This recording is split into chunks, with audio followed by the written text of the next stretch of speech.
Hey everyone, welcome back to session 12 of Tyranny of Dragons. These are our players. Hi everybody, I'm playing Tristana Zahara, Fire Sorceress.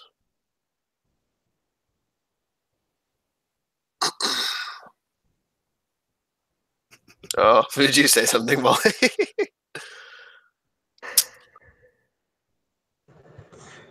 Hey guys, I'm Ryan. I'm playing Auburn, Son of the Sun, Paladin of Polor.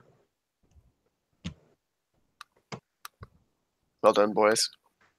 Right, and I am Molly, and I will be playing Noah Lockhart, half-elven rogue, Shadow of the Light, and other titles that he hasn't actually been given. Shadow of the Light. Everyone just think about that for a second.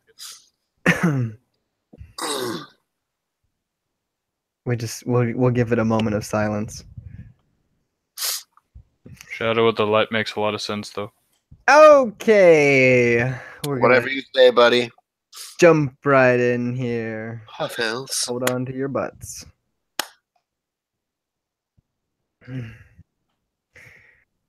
On a terrace high above the festivities, a hooded figure sits perched upon a stone pillar. One of many that adorn Elturian architecture. She watches in silence as the crowd cheers on festival victors. What do you think brought him here? Says her tiefling companion, breaking the silence. I mean, we searched for so long, then he just pops up in Elturel like he drifted in on the wind. Era of greyness and all. He's answered by silence. Yet he continues. Don't suppose it was magic, do you?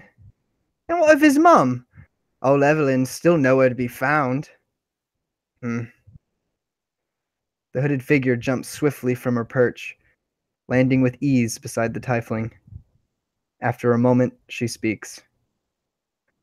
Unfortunately for Valerian, it's not him I'm interested in. I know the flame is here, and I intend to. The door leading to the building's uppermost platform creaks open, and a smallish man with squinty eyes and half-moon spectacles appears. Hello? Is someone out here? How very strange. Must have been my imagination, he says, returning through the doorway.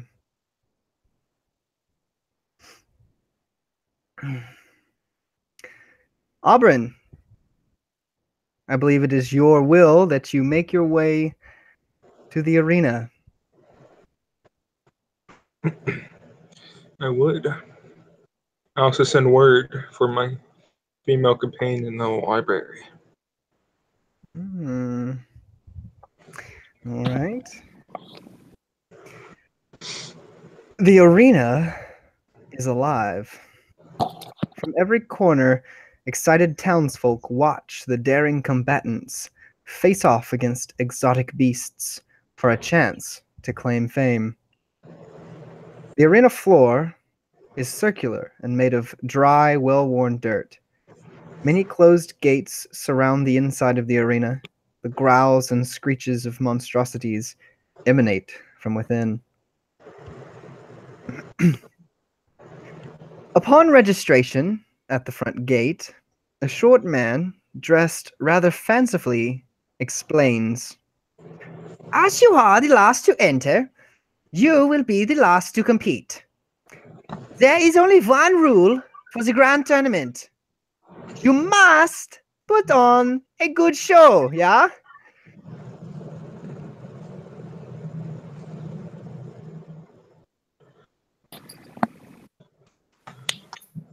I've been putting on good shows all morning and all afternoon. Well, I hope that remains true. We shall see.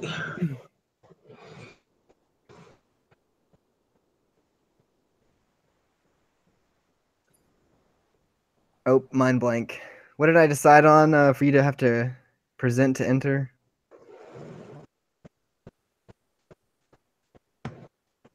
It used to be a letter of recommendation, but I don't know if you changed it. Wasn't it 50 gold too?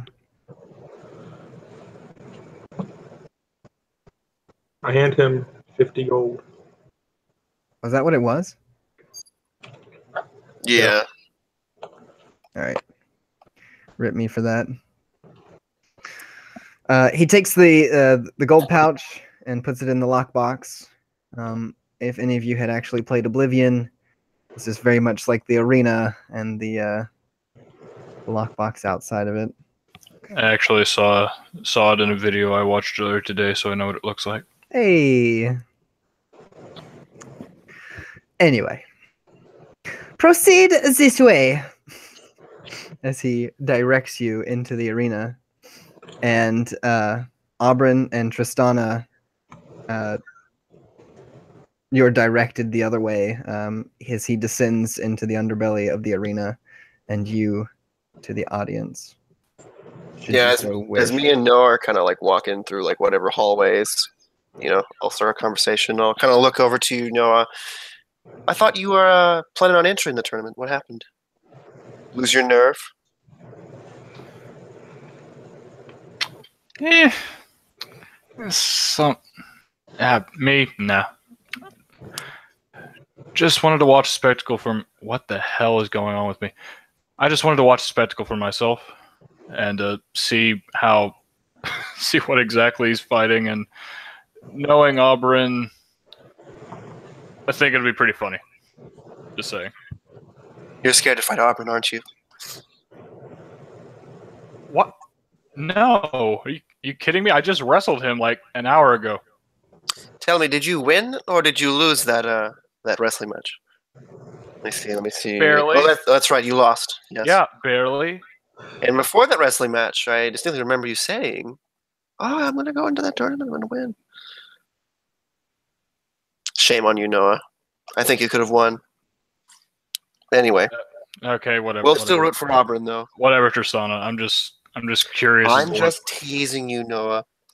I'm just curious as to what he's going to be fighting.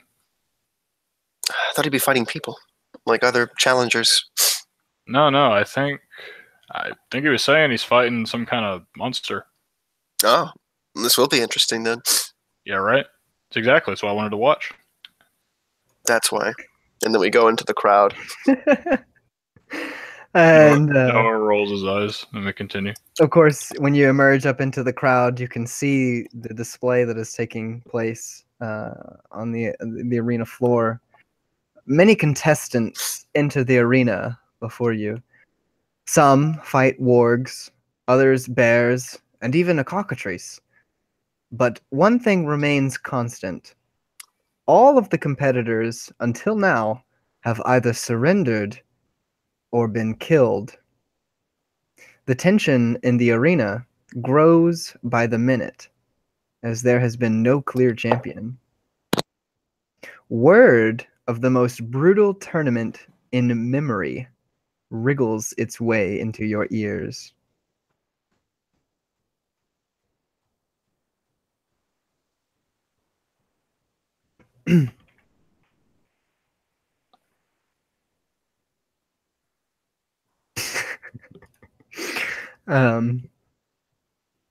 So, Aubryn, there are only a few contestants left ahead of you in the underbelly. The ones ahead of you look very downtrodden and certainly not upbeat, watching the spectacles that have taken place on the arena floor. And the bloodied figures that have returned from their combat. Some on their feet, some on stretchers.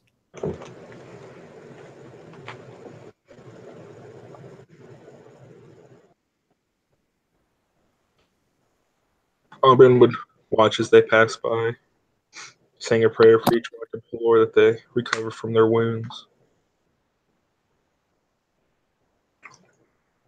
Okay. He pays no mind to the down-beaten participants before him.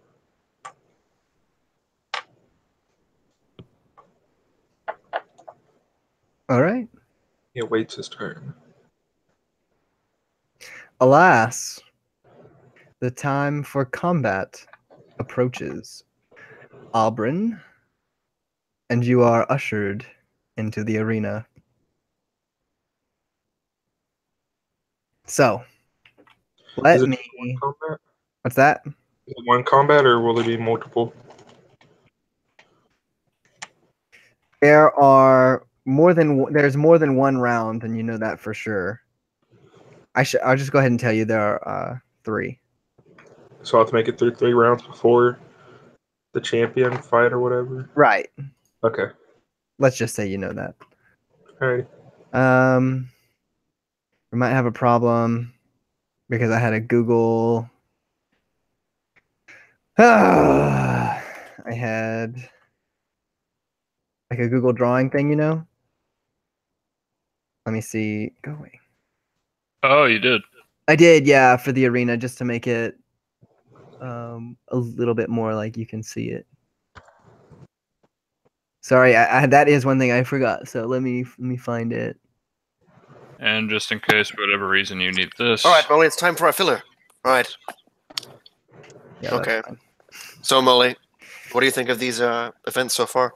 Or, not Molly, Noah. Didn't expect it to be this bloody. Like, not a single person has won so far.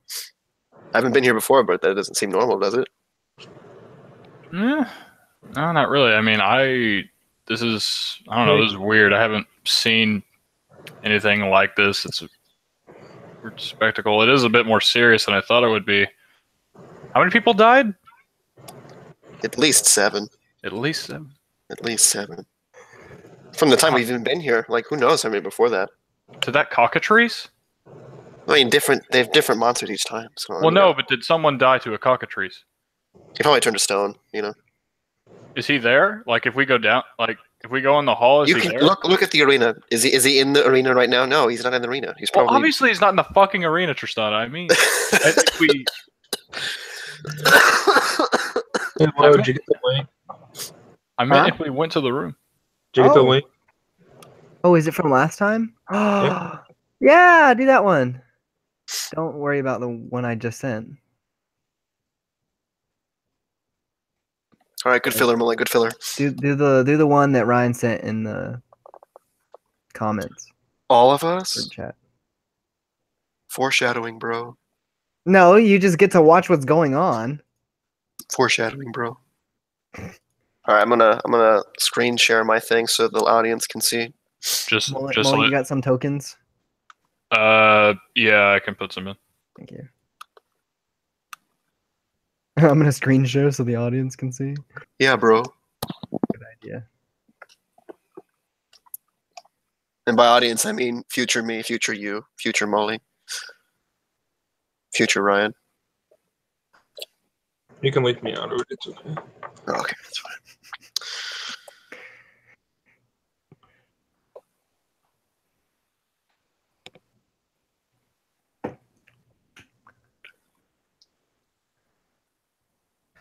See, Noah? There's no... Oh, geez. Thanks, Molly. Never mind. Do I know if I get rust between each fight? No. No, I don't know, or no, I don't get any. It wouldn't be any kind of prolonged rest. Okay. What about Tristana? And now we have Tristana's awesome token. Where? We don't need it. Oh, God. Why does mine suck? I don't think it sucks. OMG. Tristana's like supposed to be like one of the most beautiful women in the world, and she like looks like a potato. Oh my gosh, it's like the size of a freaking penny. Smaller. Should have chosen a better picture. I guess so. Well, Auburn, Well, I mean, if Coming you in give from me the if you give me the original picture, then I can make one from that. okay, we'll talk about that later. Yep. Yeah. Yeah, so if you want to enter from the south, you can place your token pretty much wherever.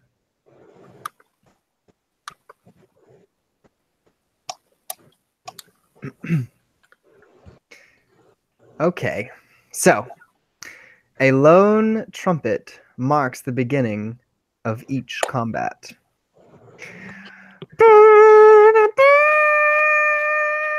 Yahoo! And from the northern gate of the arena, the iron bars slide open, and out from the depths emerge 3 hungry wolves.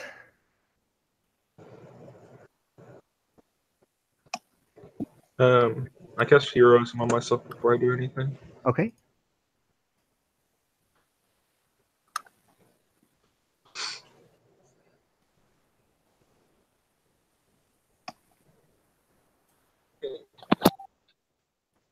All right, Tristana, I'm betting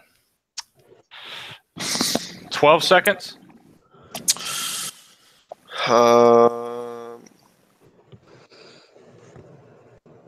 What do you think? I'm betting 12 seconds it takes for him to take Hey, him hey, down. Logan. What are these wolves? Are these like, intimidating wolves, like muscular wolves, like dire wolves? Or are these just like normal wolves looking like from from our view? Can we even tell?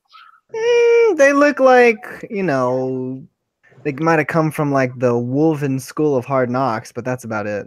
Mm. They look like they're starved. And they're very angry. A little bit. That's animal cruelty. Sue me. I'll have to put them down. Get D&D Ah. in here. I can't believe you would do this as a storytelling device. Yeah, I think 12 seconds is fair. At least I make it through 2 full rounds. All right. I appreciate it, boys. I'm going to roll initiative, if you will.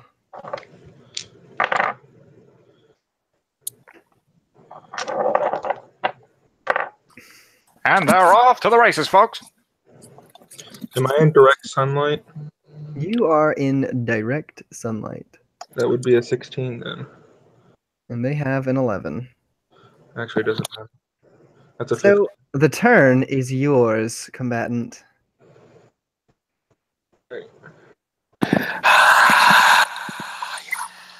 Yeah, the arena, the stands are a lot bigger than this portrays, and the crowd itself is a good 500 plus people or more. How did they announce you, Abrin?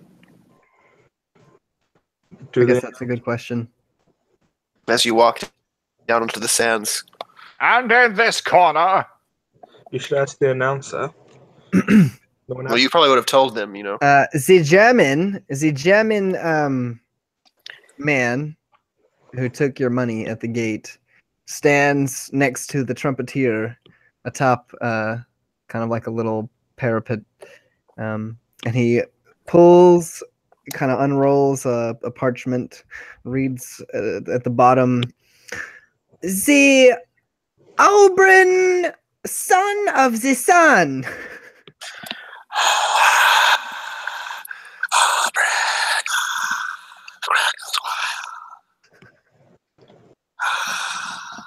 Actually, the praise would be substantial, seeing as how you performed earlier in the festivities, and also as the heroes of Greenest grow in fame. The champion of Greenest, you mean? Sure. All right, champion. Right. I have shield on my right arm, and I reach back into my pack, and I pull out a javelin, and I toss it at the leading one. As it tosses, it gathers itself in lightning and becomes 2 different bolts. 16 to hit and 21 to hit. Those both very easily hit their mark.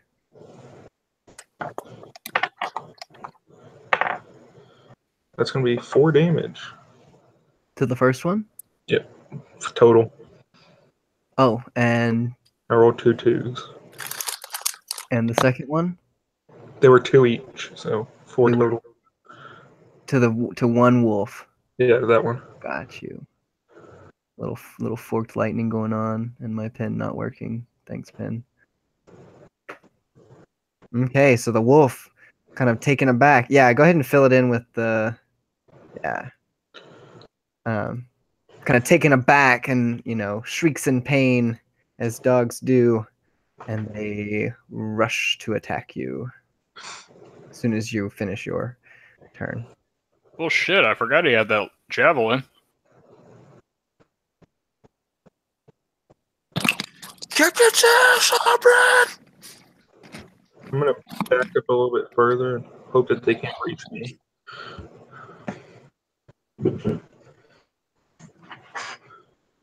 Is each square 5 foot? Yeah, we're gonna go with that. Okay. Yeah, then I'm gonna back right there. I'm reaching behind me for my mace, and my shield's in front of me. All right. They take their turn. It's going to be 5, 10, 15, 20, 25, 30, 35, 40.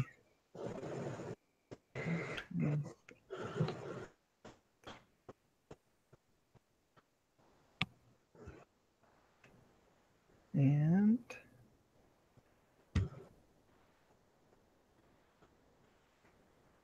they are racing at you. That's 1 move speed, and then they will make it to you and not be able to do anything else as they rush to pounce on you. The one that was hit clearly seems to be, out in front, and that was the one that goes to leap, and the others kind of keep a small distance.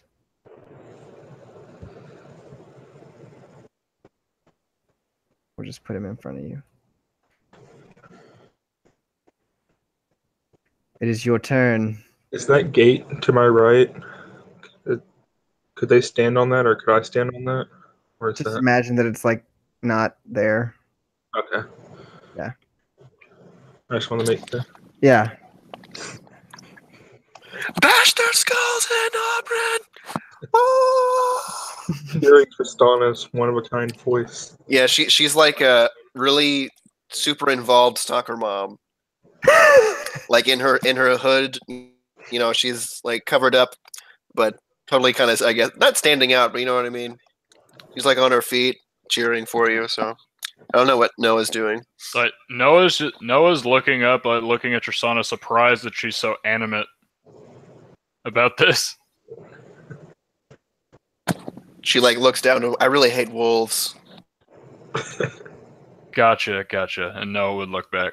Oh, 6 seconds down. He's got 6 more seconds. So many words for 6 seconds. Auburn. Mm-hmm.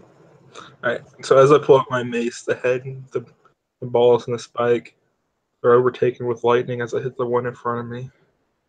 All right, the jaws, the maw of this wolf is approaching you as it leaps to devour you, and you whip out your mace. As he leaps, I kind of bring it from below him and hit him in the bottom of the mouth with a 15 to hit. You do so. It's going to be 9 damage, and as the lightning makes contact, it bounces off of him and leaps to the target to the back left of it. Okay, so the wolf in front of you, you crack its neck, and it falls limp.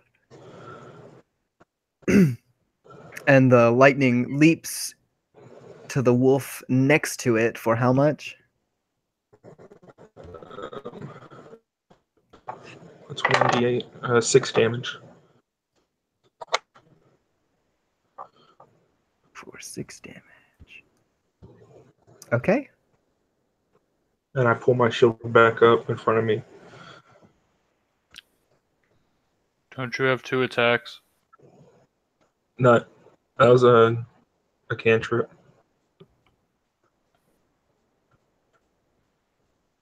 What cantrip? Or sorry, Oh wait, sorry, you're not an that's Eldritch Knights can do that. I'm sorry.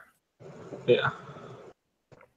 The wolf that was hit with the lightning shrieks, of course, and attempts to move kind of to the side because it's a wolf. It's going to do that, and this is live action right here, folks. And the wolf that it was not hit with the lightning goes to maul you.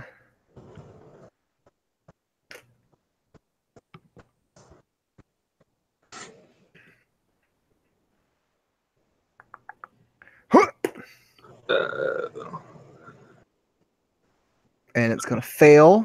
I believe I have a 20 AC. Yeah, well. No, 21, because I have the defensive fighting style.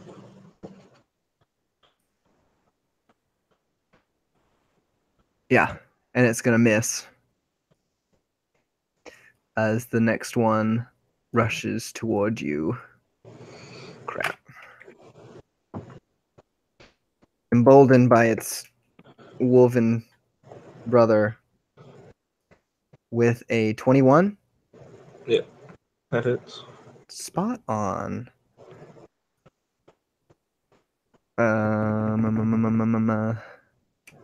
Give me that 2d4. That'll be 3 plus 2. 5 points of damage. I do have heroism up, so that negates all of it. Boom. Does it make a show of how it negates all of it?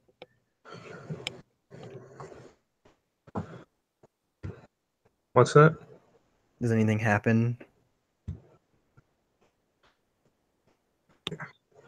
Balor's light comes from the wound and binds it back up immediately. Ooh. He's never even bitten. All right. Well, you're being mauled by 2 pooches. Do your worst. And now it's my turn again. My heroism, 5 points are back. And I swing for the white one with the same electricity-filled attack. Are they still within 5 feet of each other? Doesn't matter. Okay. I'm just messing with it and fidgeting. 15 to hit. Yeah. Cool. And he takes 11 damage, Kills him outright. the white one, and the red one also takes 11. Ooh. Okay, so the scene where Morrigan in the trailer bursts the dragon's eyes out with electricity, that pretty much happens to the second wolf. As they fall limp in front of you. And the crowd goes Yay!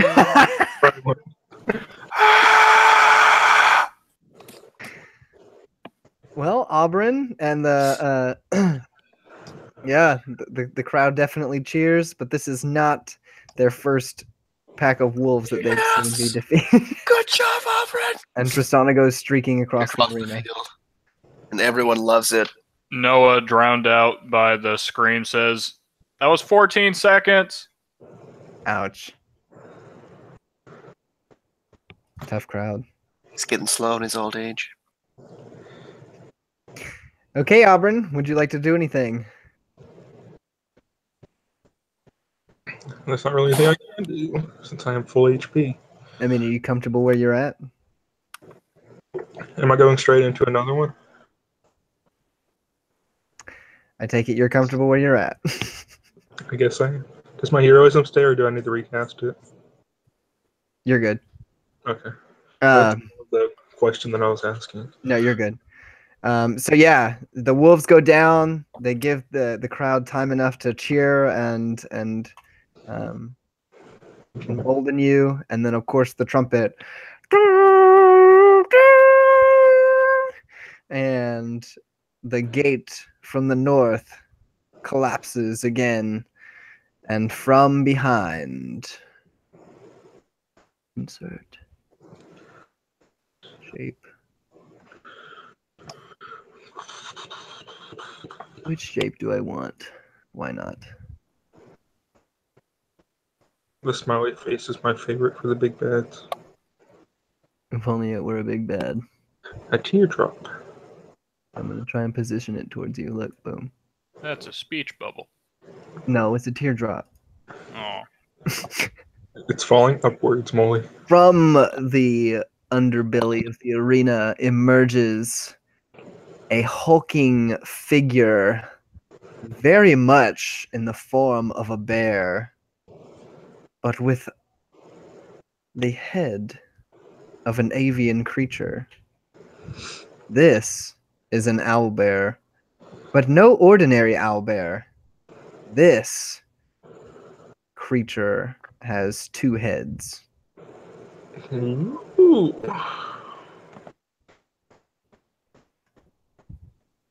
Okay. Let's roll initiative. 18. Oh, what's my dex? Contest! Wank. Nope, +1. 16. The turn is yours! For If I lack could... of better options, I start the combat the same way I do last time. Hey! With a javelin of lightning. Flying towards this 2-headed owlbear monstrosity. With a 16. No, it's not a 16. It's an AC of 13. Well, that hits then. That was +8, so 17. And the other one is a 14.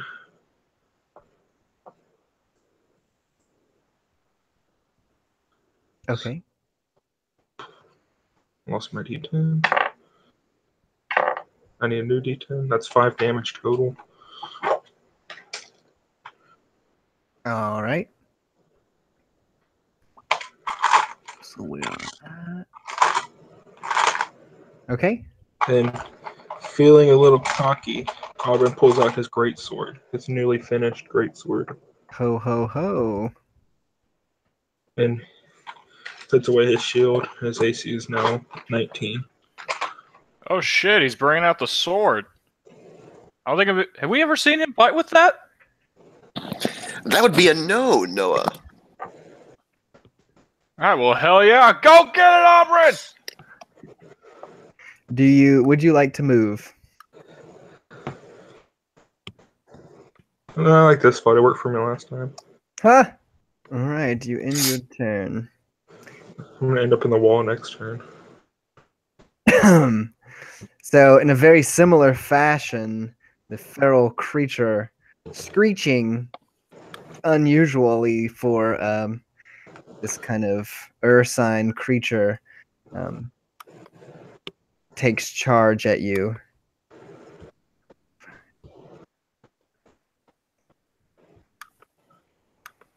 And makes it to you. As in, it's going to pounce you on its next turn. I'll take it. It has move speed of 40, so Hey, do your worst. then I shall swing my mighty blade twice. 27. This greatsword feels very good in your hands. Does it have a 19 to 20 crit range? It does. Then that is a crit.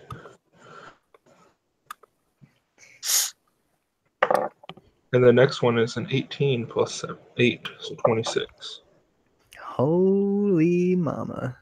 So, how do you do crits? Molly? I've changed mine to max dice, Yes. add modifier twice, and then roll. Oh, 1 lower than max damage. 32 Good night. for the crit and Oh mama. 10 damage for the second hit. So 42 total. Got it. Okay, so yes, the two-headed owlbear shrieks in pain as it is thwarted, charging at you, and the brunt of the force that it was going to place back onto you and push you into the wall and crush you against it is removed as it's kind of sliced down the side, and the momentum is transferred as it kind of slips and slides and catches its grip next to you on the ground, and then it goes to attack. And 19 AC.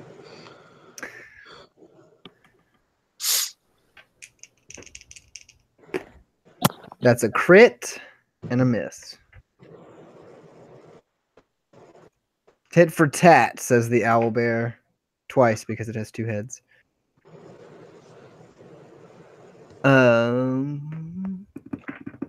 Where's the adamantine when I need it? 2d10 and 2d8. One head is called tit and the other is called tat. Precisely. Okay, so the claws. Almost as good as oinkers and boinkers. So the gets two beaks and claws, and the claws are the ones that crit, and both beaks missed. So it's claw, beak. Yeah. No.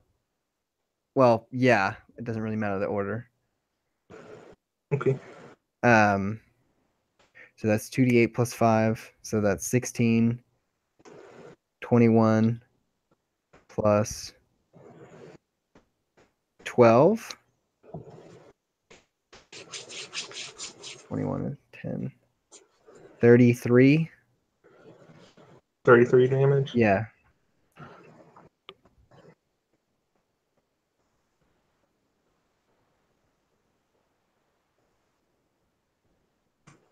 So I take 28 because of heroism. Right. Oh, holy shit, that's gotta hurt. As it rears back on its hind legs like many ursine creatures do and shrieks in your face.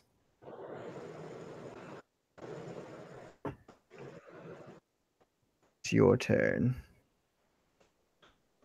As it rear backs, I go with my great sword and I lunge into its chest. With a natural 20 and a 13 on the day.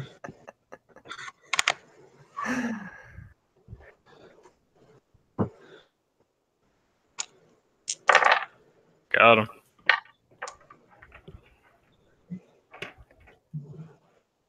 That's going to be 29 for the first one. Oh boy. And 16 for the second one. Slay the beast, Auburn. And so as it rears back, I shove some giant great sword into its chest. And it kind of falls limp on it, and I shove it in further, making sure to end this beast. It's with this that the crowd clearly, audibly changes its tone. It's no longer like, woohoo, yeah, another contestant, like, gonna probably lose. It's more like, holy crap. Like, we might have something to watch here. And they just erupt in praise and cheer. Hey, this guy doesn't suck. Yeah, this guy doesn't suck. Whoa! Pretty much. So, Auburn, is there anything you would like to do? I would like to heal up as fast as I can. You may do so. My cast Cure Wounds is a second level spell. And 6 plus 5, 11 plus 4, 15.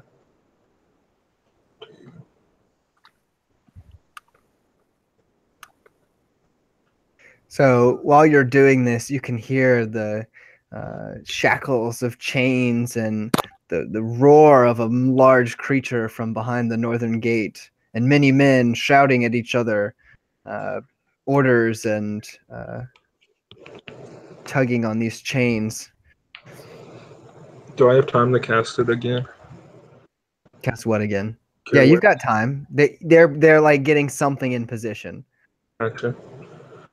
So I'm gonna cast it at the first level this time for 11 or 10 points. Like it's gonna take a couple minutes, 2, 3, 4, 5 minutes.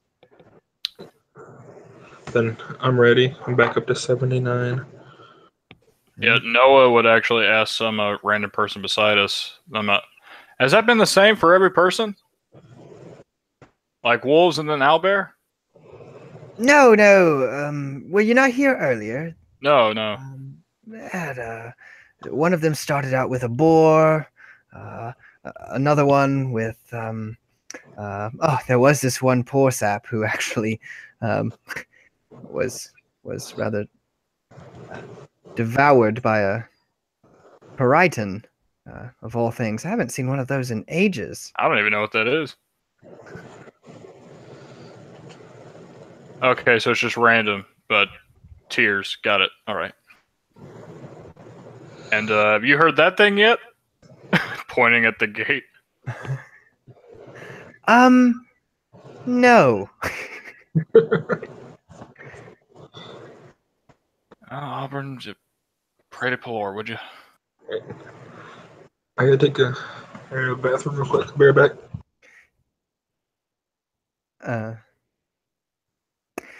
Yes, of course. I don't know if you know how, says this rather noble-looking man next to you that was chatting with you. Don't know if you know how they run these tournaments. You know, these proceeds, the entrance fees, and so on and so forth. They go to procure these exotic beasts for what we hope to be champions that arise to the top and defeat them for sport, of course. Yeah, well, if you're looking for a champion, I'll tell you, and I'll swear on my life, that's the guy you're looking for. Pointing down at Auburn. How many more beasts does he have to slay before he is deigned a champion? Well, technically, he has one more round. Each combatant is to make it through 3 rounds of usually ascending difficulty. I hope he's prepared for what's to come. Well, it was nice knowing him. Alright, I'm back. Such faith. All right, Noah. Before we even see this thing, I feel like we should make a bet. I say 30 seconds. 30. 30. I'll go 24. It's a cheap trick, but I applaud you. You're learning. I just imagine Deadpool somewhere in the crowd. I was like, what do you mean I'm learning? Oh, I'm definitely the corrupting force on you, not the other way around. Hey, Lo. Yeah. Can I place like my weapons, like my shield and mace against the wall and my greatsword against the wall, so I can switch in between the two when I see what I need? Yeah. Yeah, I don't really care about that kind of stuff. Your heroism, however, has worn off. Yeah, I got a different spell lined up. Okay. So I place my weapons against the wall, quick and easy access to them, so that once I know when I'm fighting, I can grab it and prepare. All right. Abruptly, the third and final trumpet erupts. Boom, boom, yeah! And the northern gate, before it can even open, a massive taloned paw sticks its hand through the bars and rips the gate in half. What emerges is an amalgamation of beasts. This is a manticore.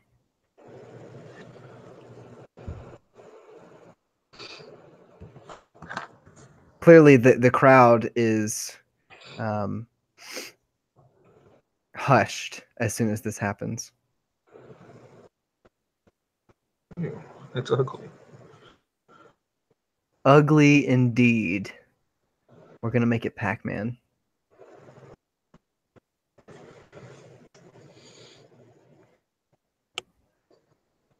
gonna face that towards you. Waka waka waka waka waka. It's coming for you. It's not Pac-Man because it's gonna eat him, right? Can I make a check to see if I know anything about this thing? Perhaps from my studies.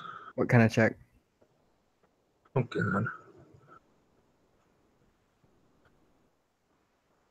Whatever you deem best. I don't have anything. Uh, Plus 0. kind of knowledge, nature. It's the only thing that comes to mind. It's a 13.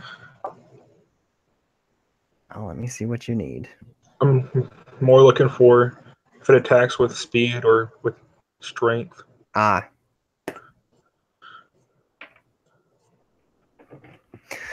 So the one thing that you do notice is that while this beast is winged, its wings are clipped. So it's not going to be doing any flying.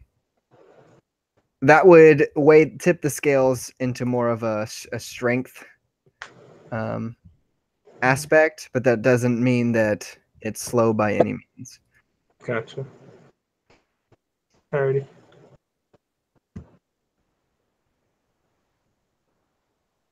Okay. And I pick up my mason shield. All I'm back. right.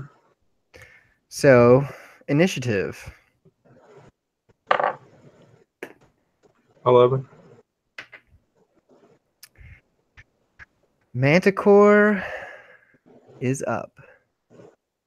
This beast, I don't know if you've seen a picture, is rather hideous.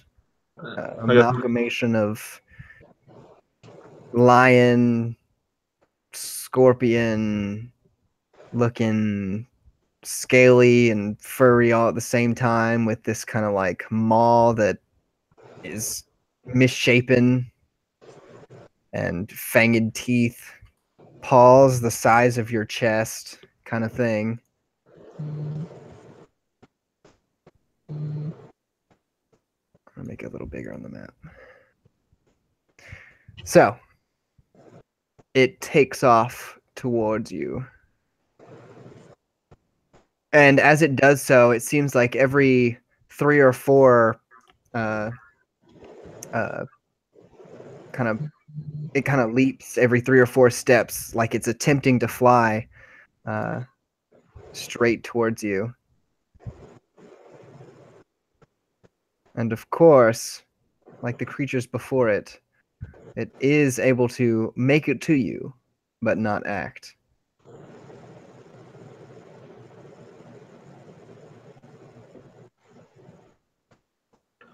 Alrighty.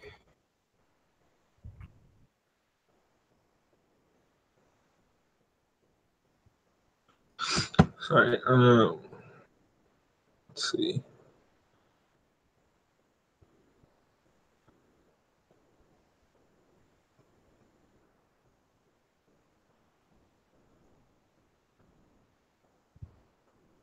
Okay. I'm gonna kind of. Auburn leans back with his mason hand, kind of like half swings it at the beast, and as he does, this light shines from it as he makes a spell attack.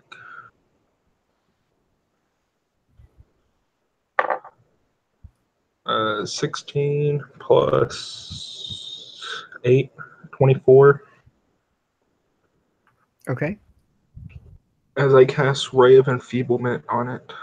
Ah. During a And spell attack against the target, on a hit, the target deals only half damage with weapon attacks that use strength until the spell ends. At the end of each of the target's turns, it can make a Constitution saving throw against the spell. okay. Is there a save? Not, I'm hit you with the attack, so you're affected And then Ah, after your turn, you can try and save for it. got you. Very cool.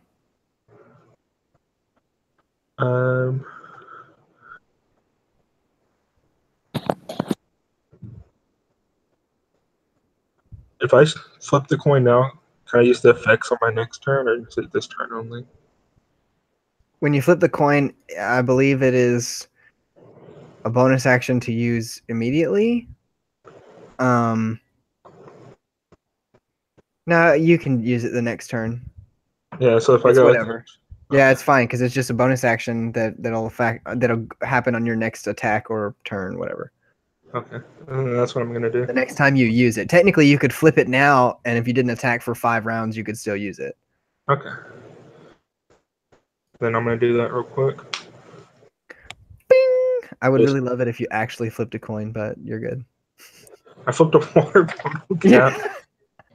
Yeah, I got a coin. I got it last time. I got a coin, so it's only right. I use a coin this time. Hey, Tails. all right. That is New Hampshire, 2000. Tails it is. And Tails is You want to tell the crowd what you won? electric damage on my next attack. Ooh. Ooh. And electric damage! his mace is filled with lightning and electricity before, but this time the ball is much bigger, much brighter than before. Guys, look!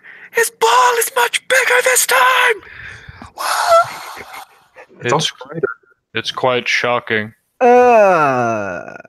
Kill yourself. Sorry, Ryan, your mace fizzles out. Aw. Due to bad puns, yeah.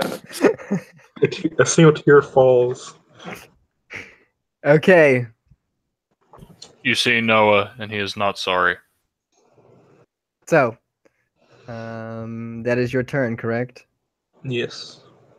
All right.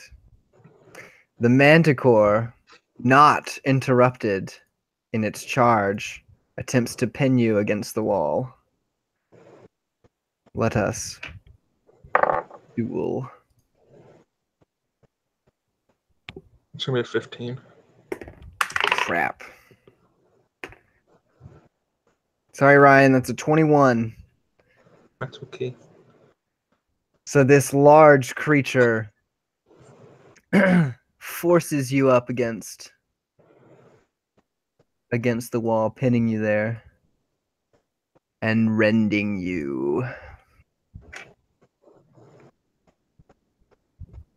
Okay, 1, 2, 3. Am I grappled or restrained or Yeah. grappled? What would be the equivalent of pinning?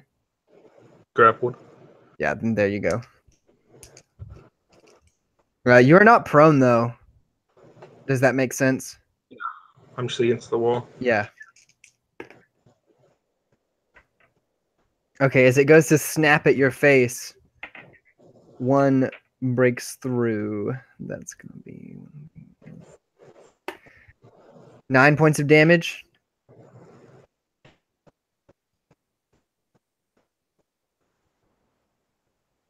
Okay. Right, yeah, so my speed is 0. That's the only thing that changes. All right. Grappled. And I get to make. Actually, that was halved, wasn't it? Oh yeah. Yeah, so now you make a con saving throw at the end of your turn. Ba-da-ba-ba-da-ba. DC 16. Just barely fails. So it's like this oppressive force is coming down from this from the sun above. The actual sun, not the fake one. OMG.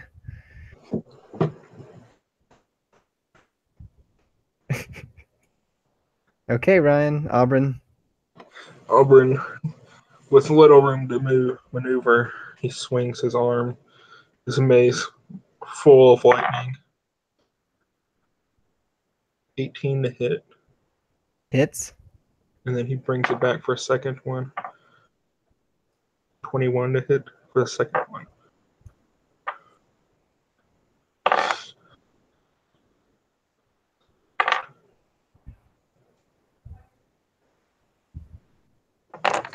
Don't forget the extra lightning damage.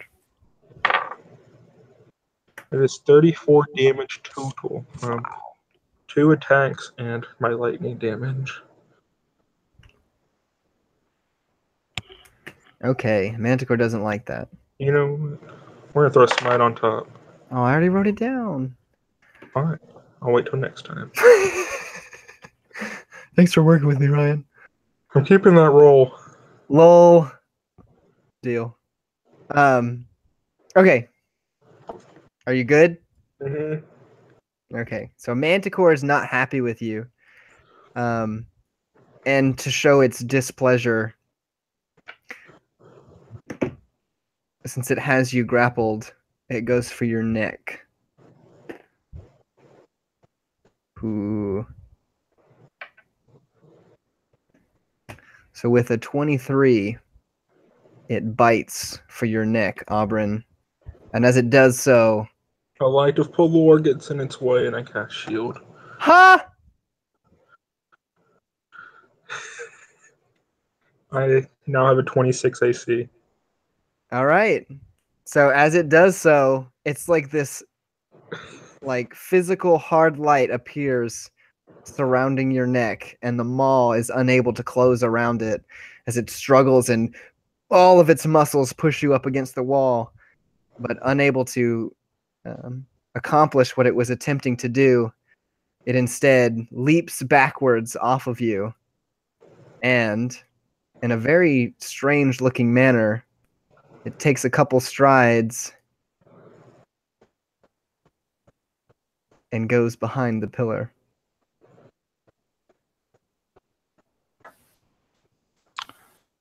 Holy shit, Tristana, don't you do that? He can do that?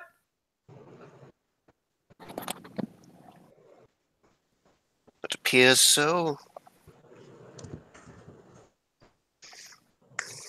God, he's got some things he's not telling us. So roughly behind the pillar, what you can really only see is the kind of like movement of the wings sticking out on either side as they kind of just futilely flop around.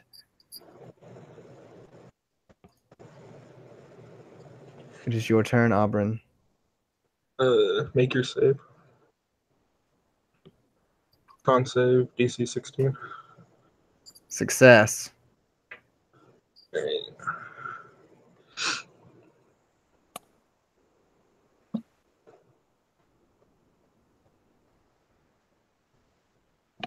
He is going to move this way.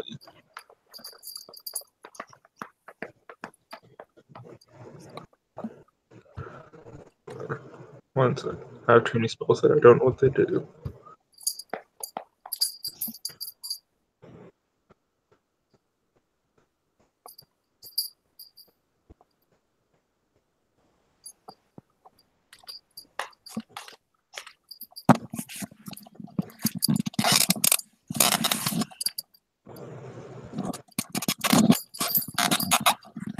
So, actually, instead of moving that way, I'm going to move towards it. But as I do, this marking of a dragon head appears on it as I cast Hex, marking it, branding it with the symbol of Nymer.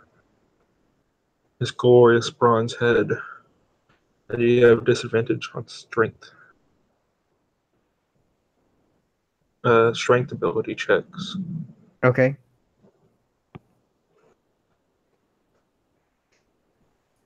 And then I also get extra damage against you. And I swing my mace. 20 and 19. Hit. Hex a bonus action? Yes. Okay. So it's going to be 20 and 19 to hit. Can you miss ever? Not with this die. I finally brought it out.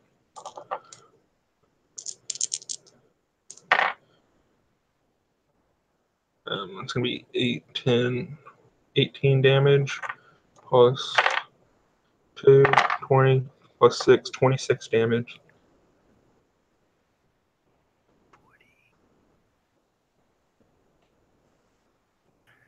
Okay. And that is all I have for you. All right. So the Manticore, clearly unhappy about you following him and seeing as this is not an easy meal to be had, makes a few leaps again, again positioning himself behind and curling up against the Colosseum poles, Disengage. statues. Yeah. Oh no, you can hit him if you want. I don't care. I'll take it. That is a 14 plus 7. Okay. 10 damage. All right.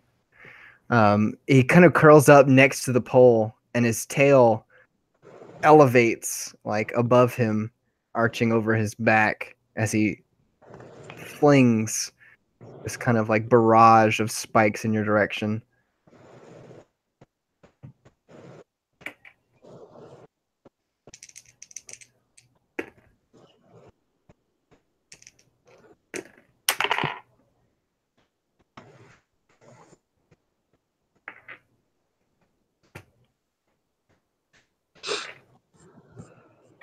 All right. You holding onto your butt?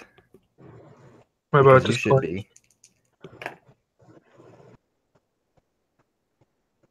That's a crit, and I'm getting adamantine after this. that's going to be 10, 11 plus. Going to be 20 from the crit and 9 So from 20 this wave of spikes that it shoots from its tail. And I need you to roll a Constitution save against poison. I'm imagining like a dwarven ballista from Skyrim from the tail. Lol, not quite.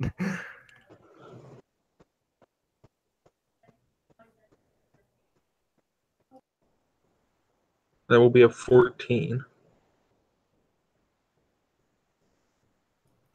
Okay, so the DC was a 15 for the poison. Sad day.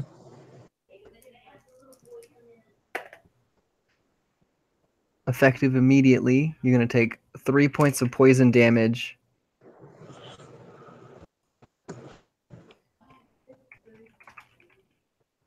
And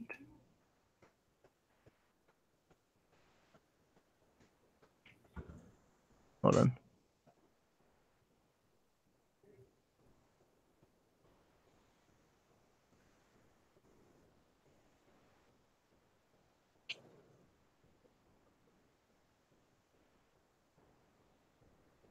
Where did it go? Wherever you put it. Rip. Ah, How's this thing looking? bloody. Sorry, not 3 damage. 3, 4, 5, 6, 7, 8, 9, 10, 11. 11 on top of the 3. So 14 from the poison. If you actually Google Manticore, like 5e Manticore, it's like just like envision the spikes. It's like the 3rd row down, killing the little Spartan warriors. It's pretty wicked looking.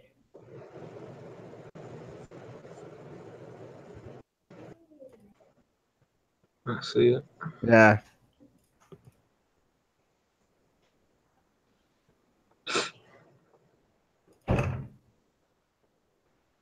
So all that last like 17 damage was poison? Yeah. Alright. It's like a fast acting poison that doesn't last long, but it stings.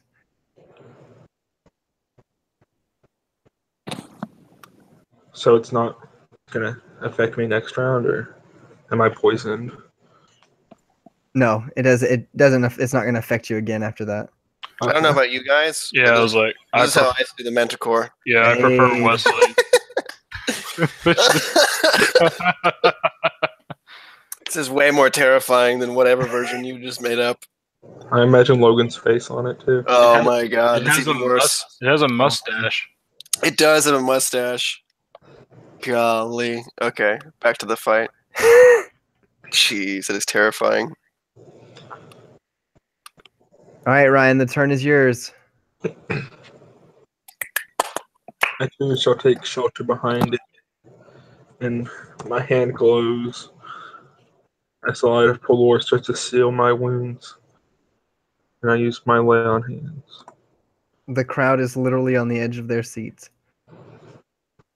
I used every single point, Oh, and I'm doing my best to take as much cover, like 3/4 full cover from this thing. okay.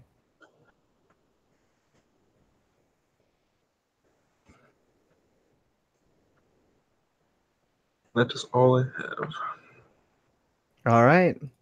Sizing you up, saying as your, next actions, it's trying to figure out what it is that you're trying to do, because it's also trying to plan what it thinks best.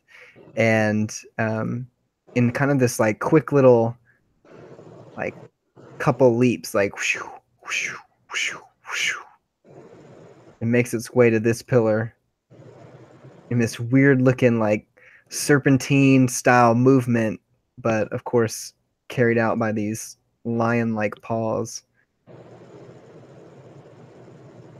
And as it does so, it sends another barrage at you of spikes. If any of them hit, I cast shield. Okay. AC 26. If they hit a 21 first. And 3 of them hit. So the first one is shield. Yeah. My reaction would be on the first hit, making it a 26 for that hit, and all the ones after. Okay. Yeah, So- shield lasts until the end of your next, like the beginning of your next turn. Then I got you. I got you. The last one was a crit Of course. because dice. I So- see it. I see it as the first two cracking the hard light, and then the first one just gets through. Yeah. Indeed. All right. So the crit on that. 11. Ooh. Max damage. That's 19 on that last one. And I'm going to need you to roll a con save. 15 on the die. Okay. You're going to take half.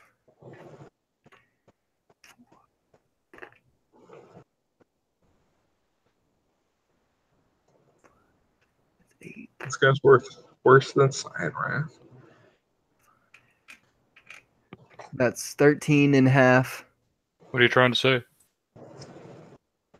So you take 6. Yeah. 6 poison.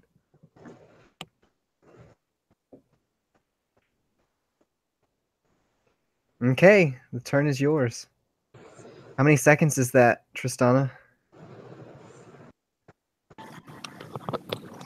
I don't know. I lost count. It's at least 4 rounds, right?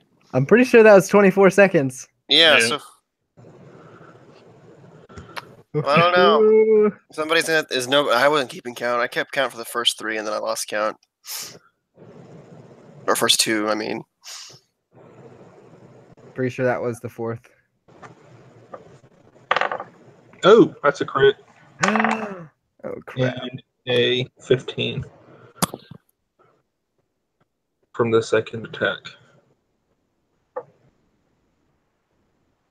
It'll be a sad day when Auburn finally misses. That is max damage from the crit of 24. God. Just kidding. I have Hex. That's 31 from the crit. You had Hex twice, remember? Because I it's did. included in dice. I rolled a 1. Gotcha. So I added 7 points on top of that. All right, animate it for me. The beast can run no further. Seeing how truly bloody this thing is and how slow it is moving compared to its speed earlier, Auburn takes a second to gather his breath and let his wounds close before he makes his final charge at the beast.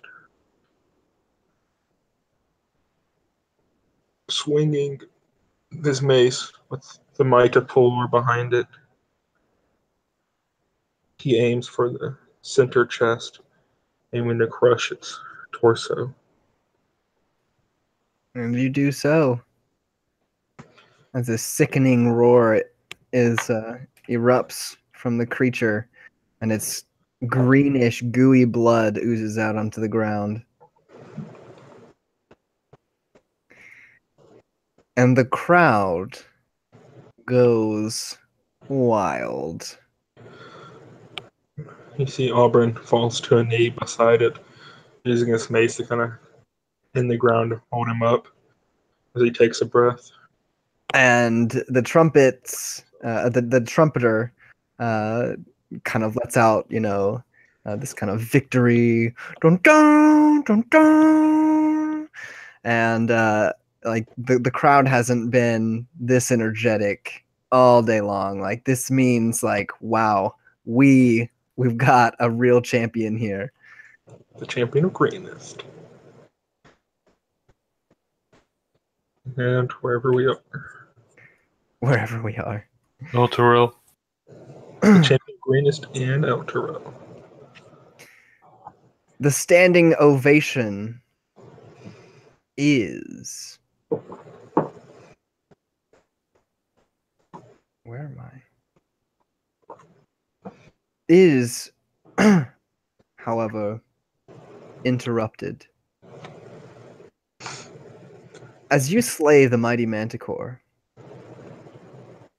and following a thunderous applause, a monstrous shriek to trumpet all emerges from behind the northernmost gate. The shouts of men are heard, which quickly turn to screams. The sickening crunch of bones is audible, and silence follows. The ground beneath the arena shakes violently. Auburn heals himself as fast as he can. Hey, I thought it was only 3 rounds. And the noble that was next to you clearly has gone pale as a ghost. And the rest of the audience members are just as unsure of what's happening as you are.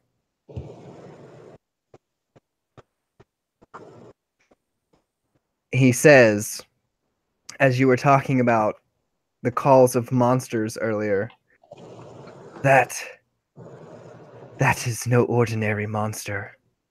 That is a Shaelmar. And as he says this, Auburn, erupting from below in a spray of dirt, clay, and rock, is an eyeless creature with grayish rock-like flesh and massive protruding incisors. Please make a dexterity save. How do you spell it? 'Cause I'm trying to get a picture of it, unless you made it up. Actually, it's called a boulet in 5e. Yeah, I looked up Shaelmar and I saw Shaelmar Witcher, so I just looked for that. But the picture that I'm concerned more or less using is a Shaelmar from The Witcher. Effectively land sharks. Uh,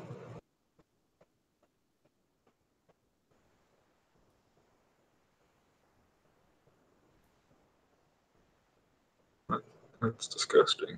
Okay. What am I doing? Rolling a dexterity save. Even though I'm hiding behind a pillar? Yes, because the ground has literally erupted underneath you. 19. DC was a 20. That's an 18, never mind. Okay. So, as this creature emerges from beneath you,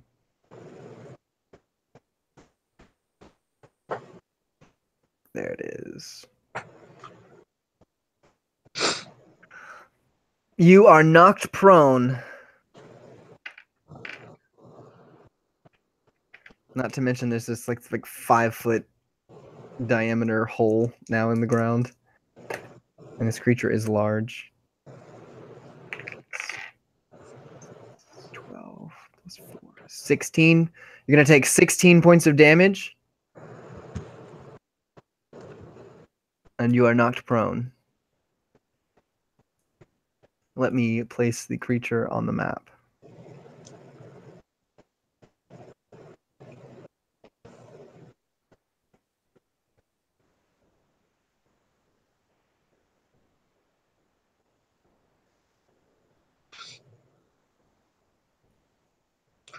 Aw, you took my recommendation.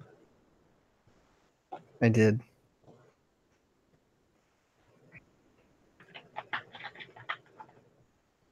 Am I underneath it? Or was I kind of tossed to the side? Kind of tossed to the side. Of course, like I said earlier, the Manticore ripped the northern gate open. Right. And, et cetera, et cetera. There's just now the ground, the nice smooth arena floor is tainted by soil and rubble, and this thing shrieks in your face.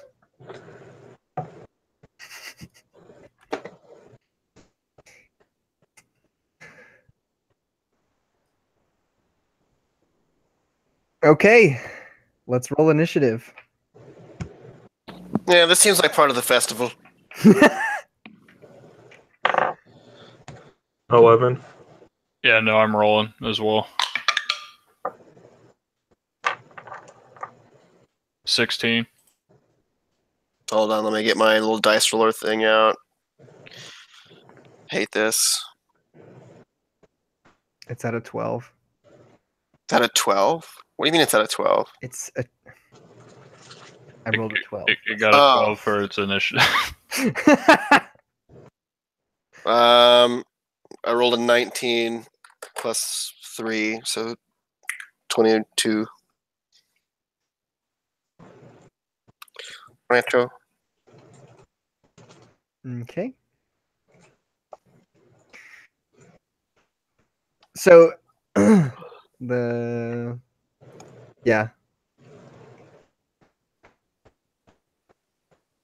top of the morning. How tall is the stands from the ground?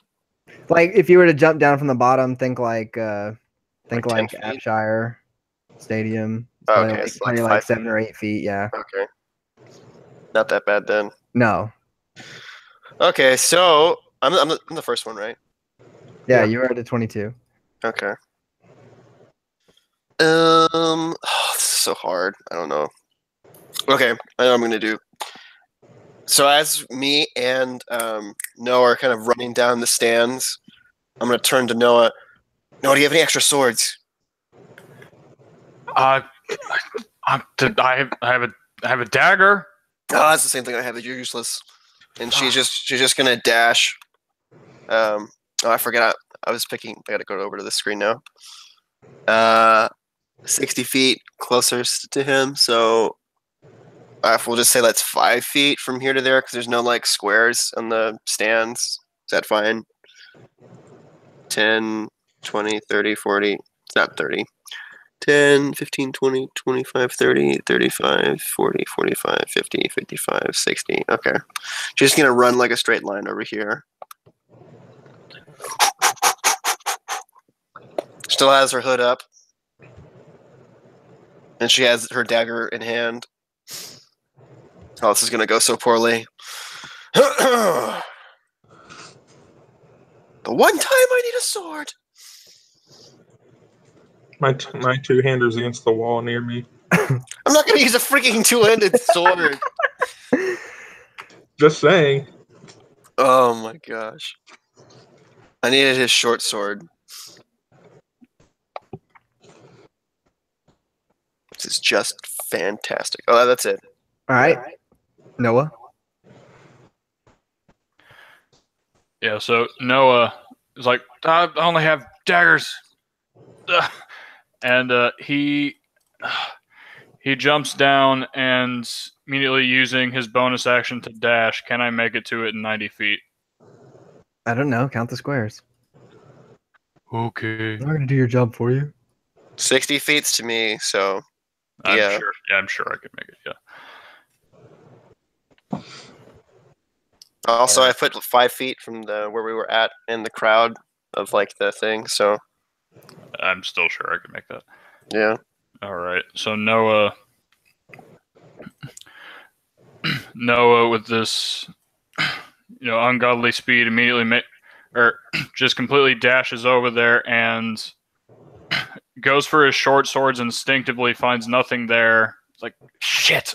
And Even though I just asked you. Yeah, and what? It's instinctively, fucker.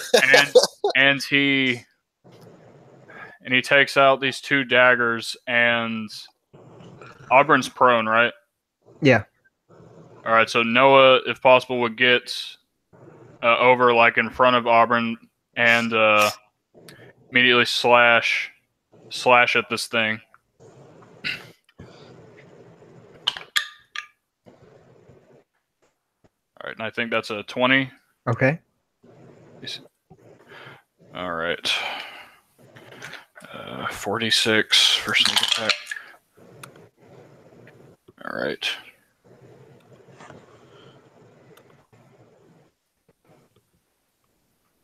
That'd be 15 damage.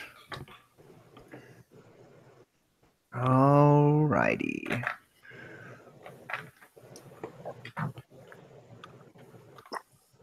Okay. All right, Auburn, get your ass up right now.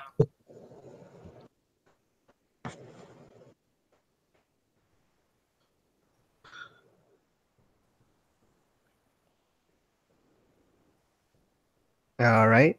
Next is the Shaelmar. So this creature kind of like operates in this like shrieking fashion. It has no eyes or anything. It's kind of like got this plate, hard rock-like skin. Then these incisors that it can kind of pull back into itself to make itself kind of like a shell. And in front of it is now fresh meat. But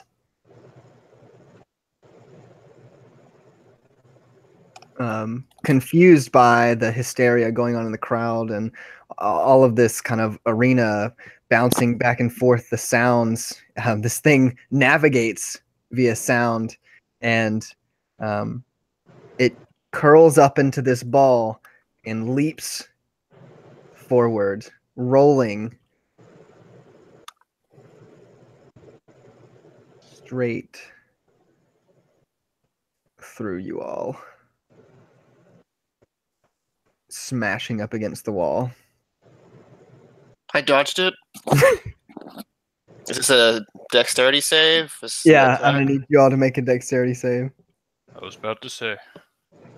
All right. Mola, you have I what? you have a +4. Oh, that's one. I do. Oh no! Oh man. Okay, so I easily pass it. That's a 28 with Auburn's thing, and I don't take half damage. I just take no damage. Yeah. That But- sucks. It's an 18 for me. I had to use a point of inspiration. Now, how do dex saves work when you're prone? Oh, I forgot I was prone. I don't know, maybe like disadvantage or something. I don't know. I really don't know. Let me see. Make it up. I would just think that it would be difficult. more difficult to dodge. It says your only movement option is to crawl unless you stand up. You have a disadvantage on attack rolls. Attack rolls against you have advantage with attackers within 5 feet of you. Otherwise, the attack roll is disadvantage. Yeah, it doesn't say anything about having disadvantage on deck saves. That's fine. I think it would just be like, you could still roll out of the way kind of thing. Yeah. The DC is 16. Tristana? I had 18. I rolled a natural 1, Oh dear God. so that's a whopping 4. Wait. Yeah, it's a 4. Well, I hate to do it. Okay, so you are knocked prone, Tristana. It's bullshit, but okay.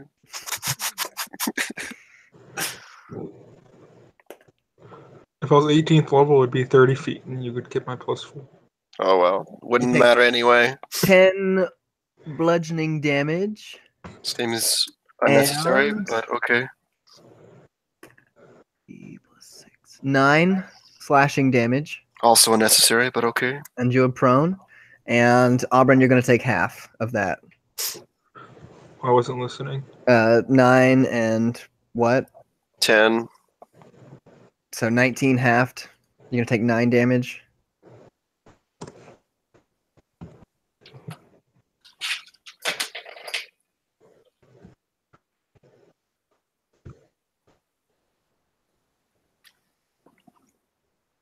And as it smashes into the wall of the Colosseum, like the wall buckles and smashes in, and like the stands kind of like fall into the arena.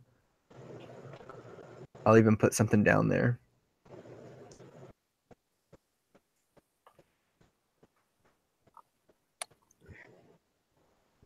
That's good enough.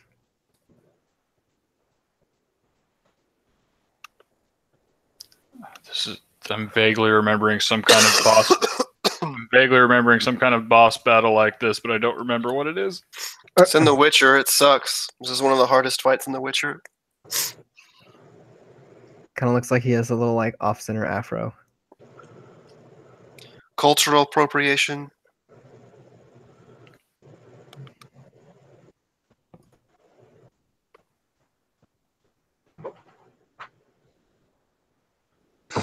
All right.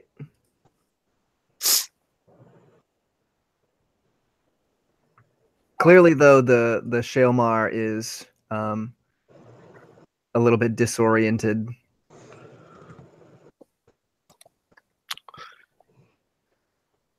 Whose turn is it now? Auburn's. Alberino.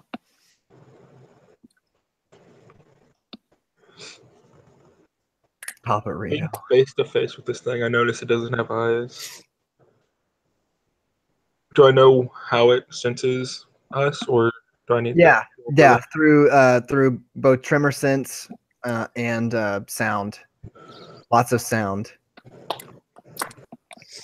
Right. So,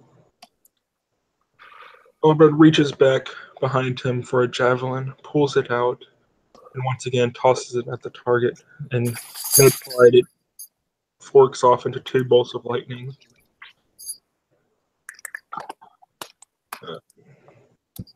That's such a cool illustration. 19 to hit him. Yes. All right, so that's 4 damage. And then for the second one, I am trying to aim I hate this pin. like over here, kind of at this wall right here, Okay. at the ground below the wall. Yeah. Try and make noise and shake the earth to throw off its sound and tremor sense. So one of them hits it and the other one lands over there? Yeah, trying to throw off its tremor sense and Okay. sound. It's not quiet. Yeah. Lightning hurls into the concrete or stone, I mean. And I had stood up. That's not me.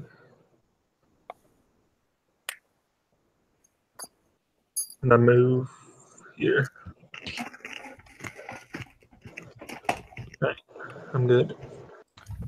And just want to say that as soon as the thing, its pincers came into itself and it turned into just this gigantic Indiana Jones. Oh, I wasn't muted. I'm super sorry. Stone sphere. Noah was just like, oh, what the fuck? I'd expect nothing else from my little half-elven friend.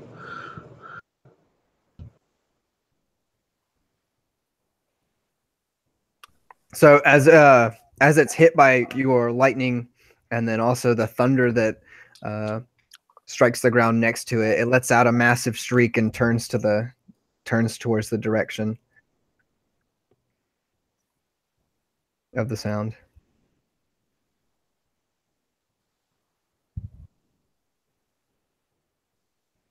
Okay, I think it's Tristana's turn. Okay. Time to take some creative license, boys.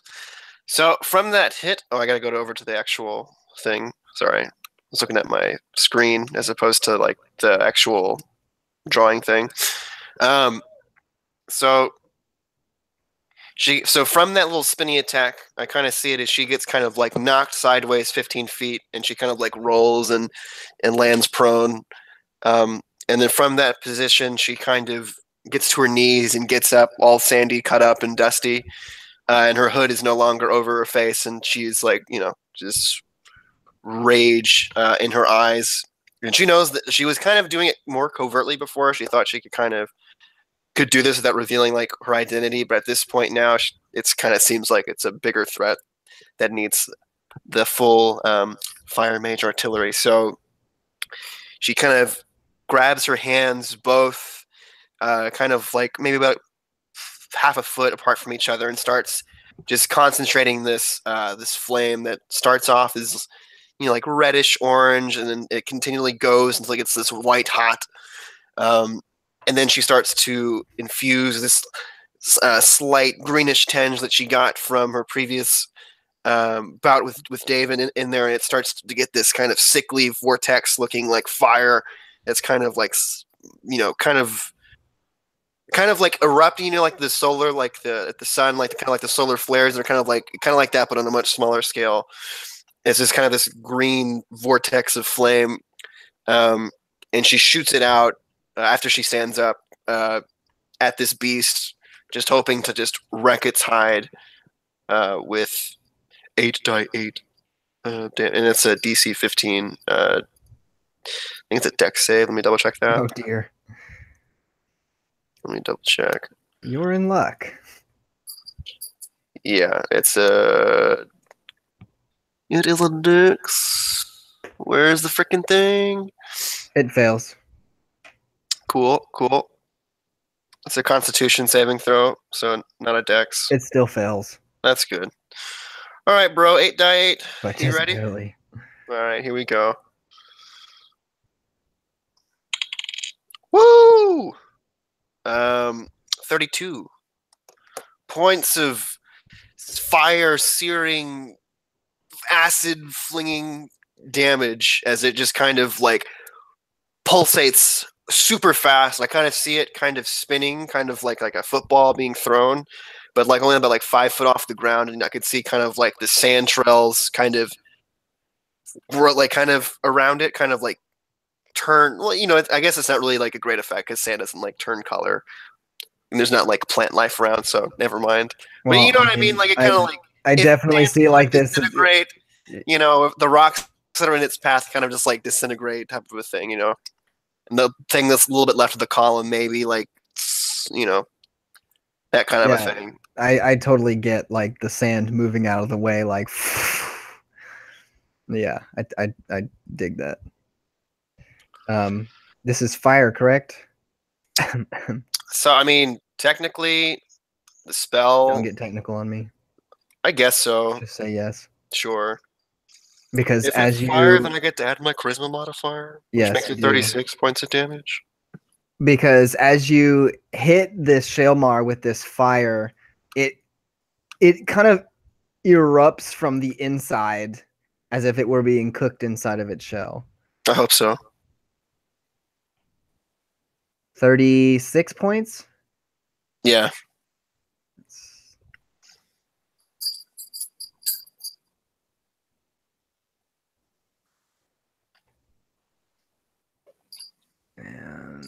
vulnerability is it double damage?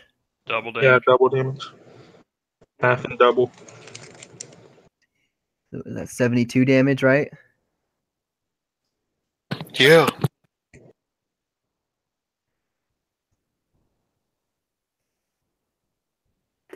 This thing is like cooked from the inside out.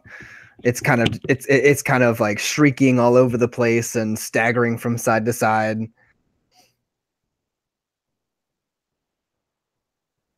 Okay, Noah. All right.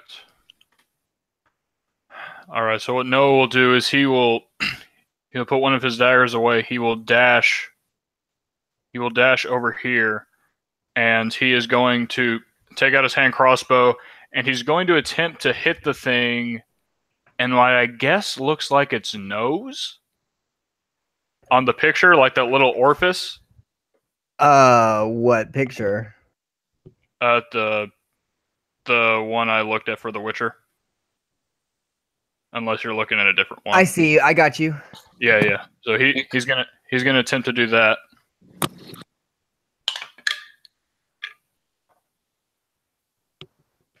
Oh, one away from a crit, but I'm 19 plus 7, Okay. like 26. All right, so that is going to be okay, not bad.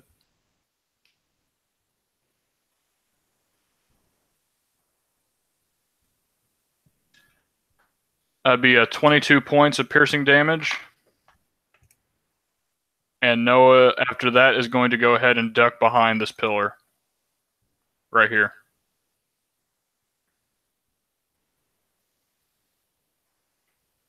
Okay. Hold on. And actually, I have two questions. One, does that thing even seem to be caring about does it seem is it still like disoriented, like what the F is going on right now? Yes. Okay. Are there people on the ground from where the... So that's what I forgot to kind of mention was when it smashed up against the wall, like it kind of sent some people that were there flying backwards. None into the arena though. Okay. Yeah, and then immediately like this mass exodus of the audience, like towards the exits. But a good 5 or 6 people were shoved backwards and tossed around. You don't really know their condition. Are any guards jumping into the arena? What it looks like on the outsides is that the guards are helping people exit the arena. And any of the guards that would have been taking care of this creature are no longer with us. Okay. Yeah, so Noah would just, quickly scan. He would see what you described and feel like, oh, thank the gods. And he would go behind the pillar because if there were people on the ground, he would have had to been a hero. And that would have been terrible.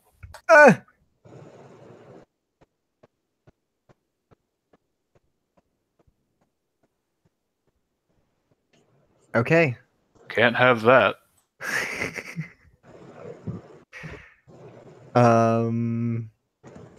It is now my turn, right? Yeah. The Shaelmar. Yeah, so completely disoriented. We're gonna divide this up into 30% chances, and we'll see what we get. 1, 2, 3, 4, 5, 6. 1. So writhing around in its disorientation and everything, the Shaelmar turns, faces a random direction, and rolls again, smashing into this side of the Colosseum over here. It's still on fire. What is like a normal like per round on fire kind of thing? A D6, I believe. Okay, so it'll take a D6 and then be vulnerable. Or you want to roll that, Wesley? I don't have dice, so no. Okay, fine. 5. So it takes 10 from that.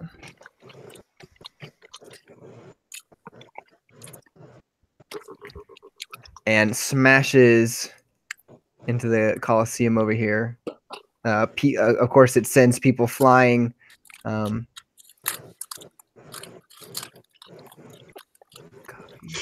paste.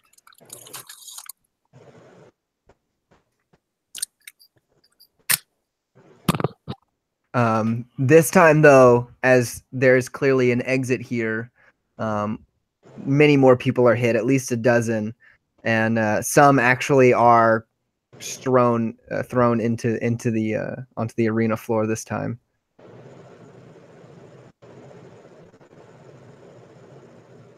As some of the other audience members, more brave or stupid perhaps, jump in to try and save those that have fallen in the arena. I'll put those down, but as I do that, it will be the next turn, Auburn. I'm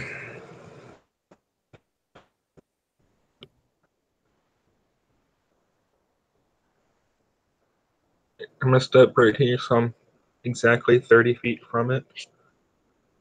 And with the last of my spell slots, make a wisdom saving throw. As Making a wisdom saving throw. And I fail it. Right, so I cast Compelled Duel on you. You can't move more than 30 feet away from me without making another wisdom saving throw. And you have disadvantage to attack anybody other than me. Okay. And with my action, I'm going to dodge. So you also have disadvantage to attack me. Okay. Have you positioned yourself there purposefully?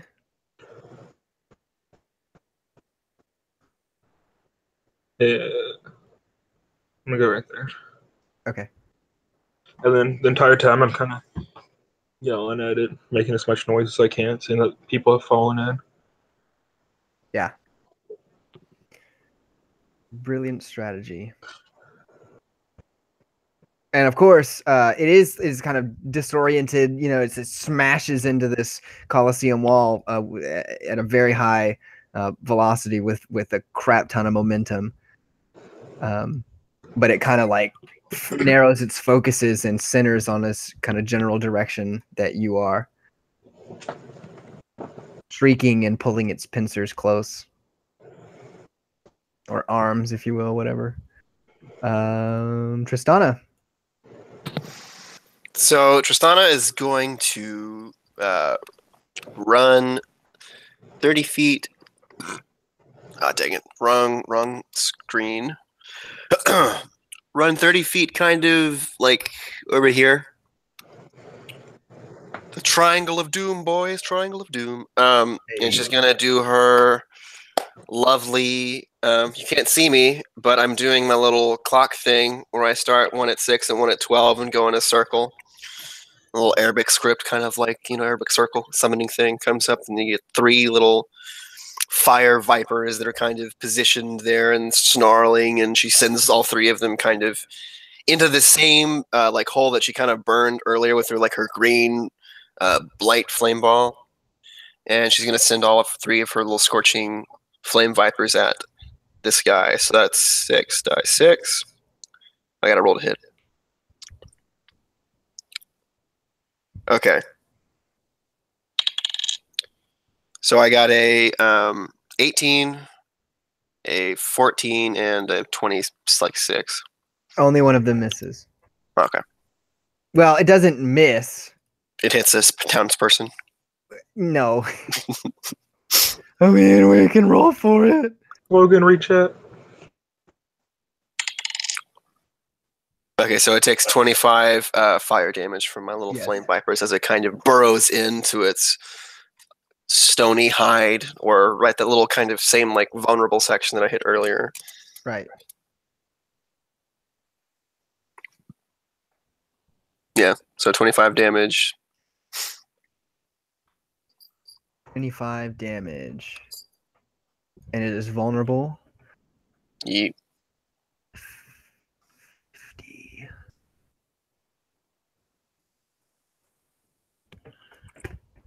Wow. That's circular closure. Okay.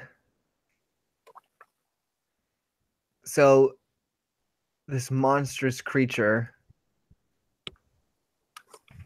though it was compelled to go in this direction, is now removed from this hold that Auburn had on it and Oh, crap. turns its gaze. But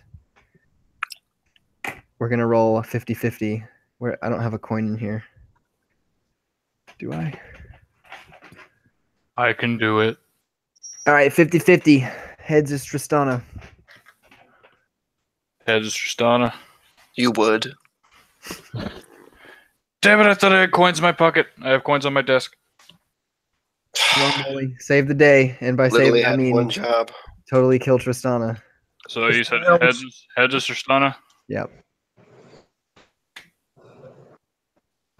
Yeah. Sorry. Rip. Okay. Let's get I really wish I remember what my items were at this point. Sheomar shrieks in this ball of fire that is itself. Rare is the case that a fireball is sent back at you, Tristana. But today, it happens. Nope. As it rolls back and whoosh, brrr, flying across the arena ground and smashing into the stands over here. Fortunately, there is no one left over there. Oops. All right, sweet God. Be ye merciful. So I'm gonna need you to roll a dex save.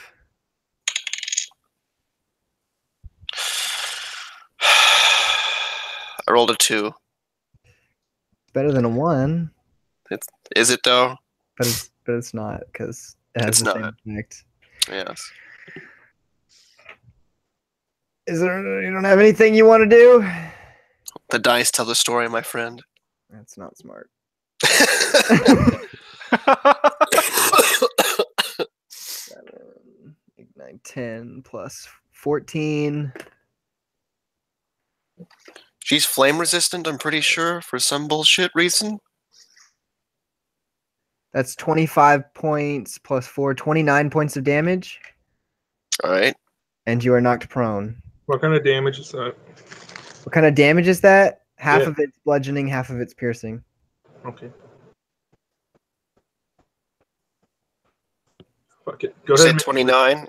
What, Ryan? I said make a wisdom saving throw. Okay. Yeah, I said 29. Okay.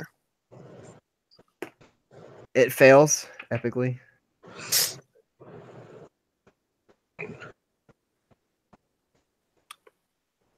As I use my channel divinity for the first time ever. You have a god? Rip. It is, it doesn't matter. You take radiant damage equal to the damage you just did. Whoa! As the light of Pelor comes from Tristana's wounds, burning the beast. All right, so okay.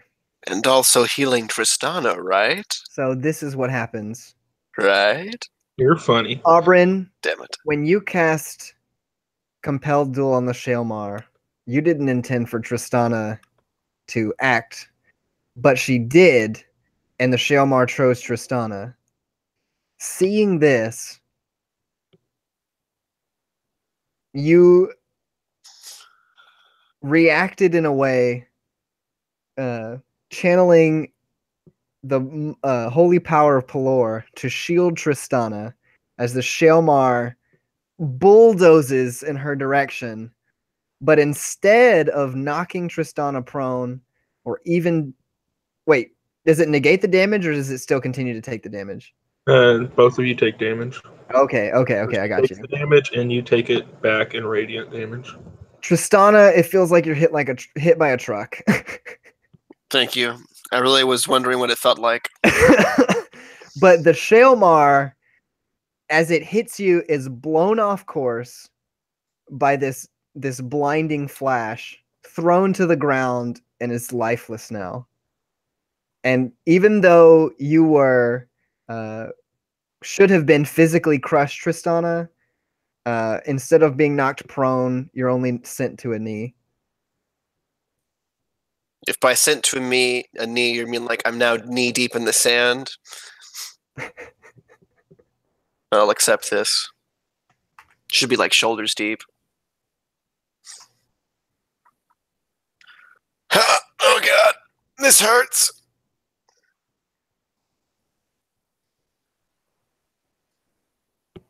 So, as the last of the audience exits the arena, and this burning corpse of the Shaelmar lies smoldering,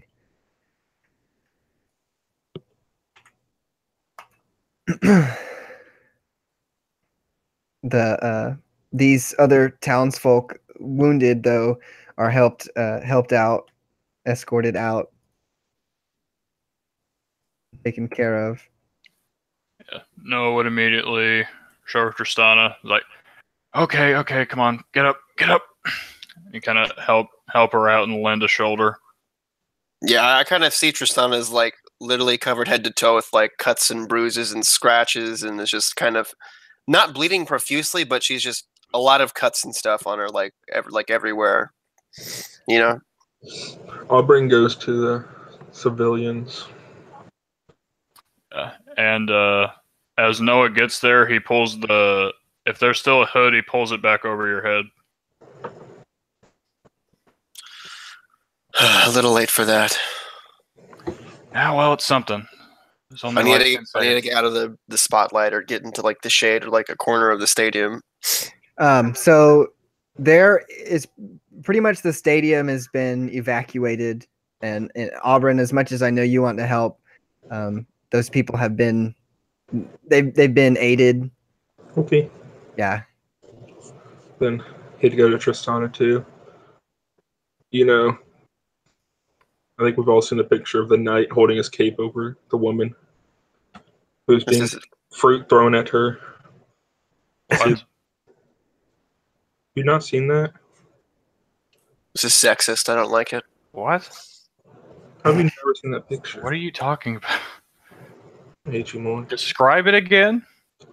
He holds his cape up, protecting the view of Tristana in case anybody's looking back. Okay, I mean, I've never seen that picture, but I understand what you're doing. Sorry, Ryan. I'm sorry. They totally didn't roll with the flow, but yeah, I'm always a terrible role player. I am. A flower. He plateaued a while back, and it's been done.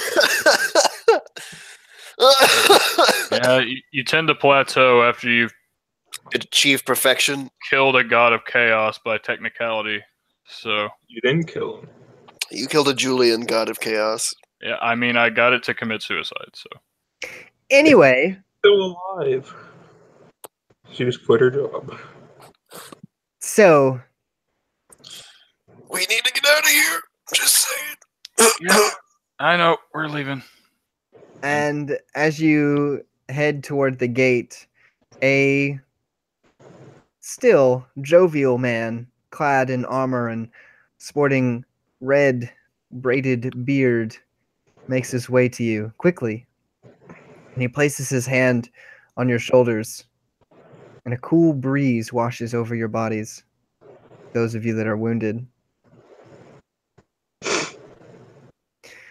I am so sorry that took place, but still, we are to celebrate. Elturel, it is not a city full of weaklings and cowards. We will recuperate, and this will not be the last tournament. For now, we celebrate, and I congratulate you. Champions.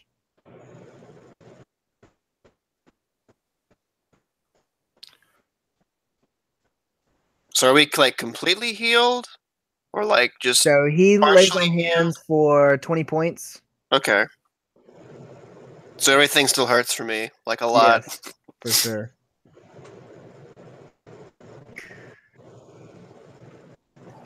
All right, and I took no damage, so okay.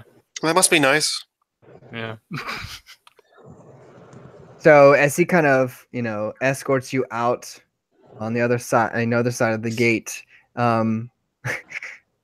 you might have been expecting like townsfolk that were with this kind of like scared look in their eyes and licking their wounds and scattering, but instead it's like this massive crowd. Almost all of those that were in the audience have gathered out outside of the gate, and from behind it you can hear champions, champions as they chant, and you get closer.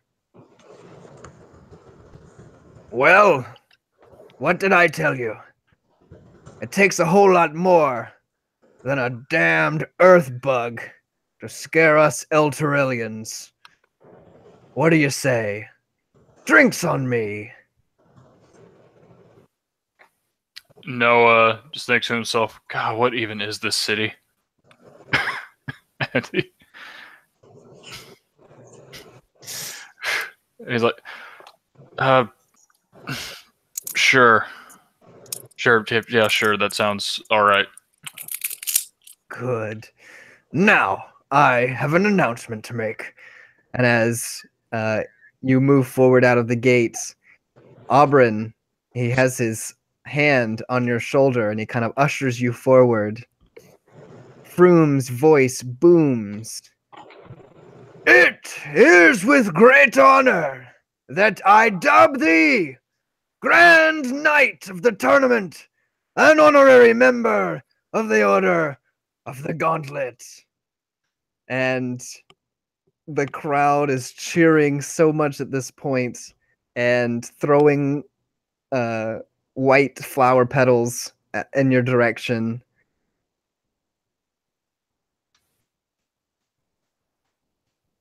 Yeah, I guess as this is going on and everyone's attention is on Auburn, Noah just whispers to Sonic, like, do you need to get out of here?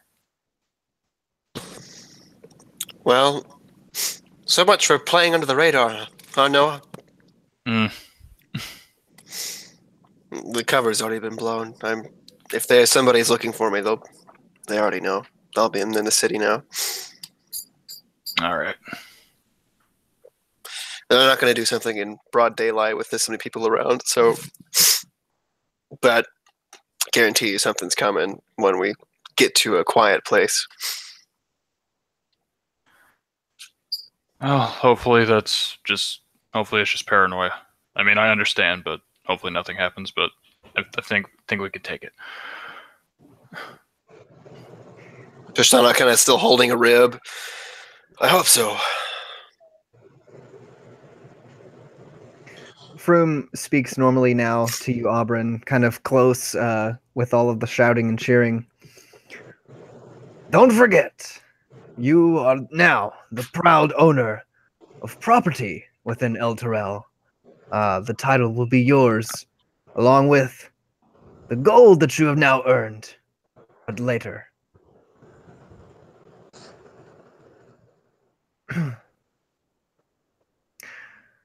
Please, I know that you are in need of rest, but try to enjoy the rest of the day's festivities.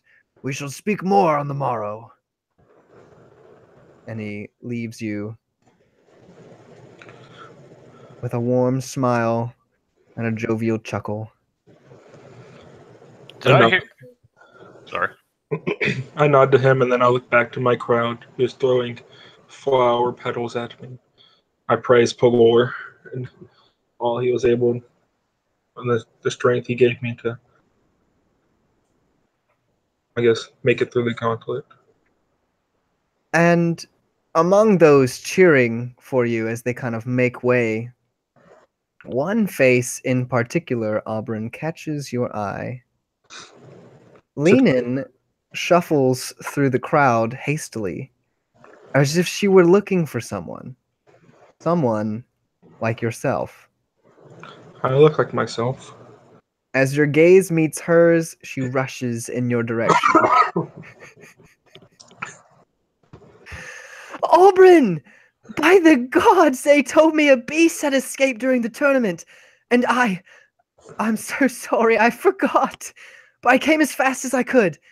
I'm so glad you're in one piece.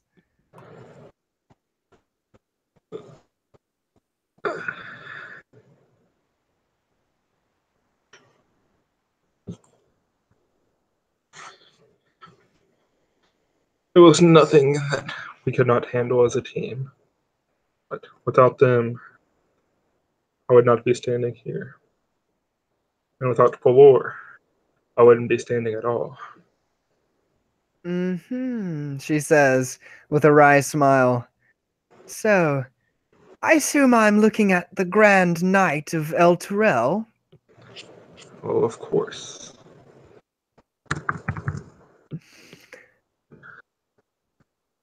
And Right. has something for you.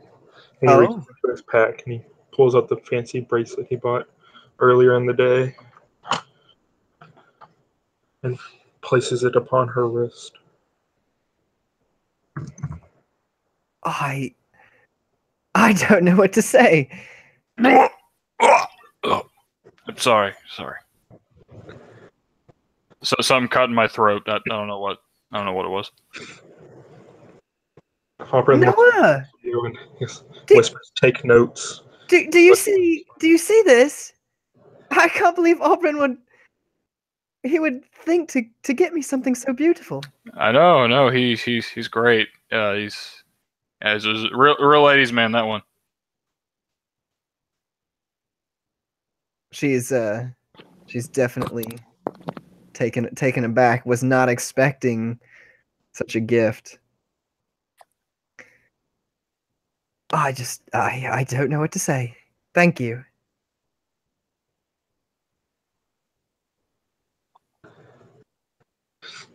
You're welcome. What do you say you accompany me to this feast? Well, it would be my pleasure. The pleasure's all mine. Okay. So, the Black Antler serves the party and its guests free refreshments for the remainder of the evening. Before the festival ends, is there anything else you would like to do?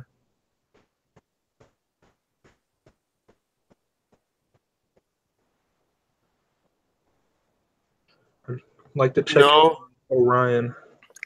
Yeah? Either if there's a cleric or some clergy member nearby and I see, or if I need to go by, then he'll go by real quick. Okay. I mean, you get word that Orion is effectively the same as he was the night before. Still recovering, still stable, but more of the same. Much to be expected. And he thanks whoever lets him know of this. It was your friend, the friend that you made, that you accompanied to the service. I like that guy. He's awkward. He needs a name. Frederick.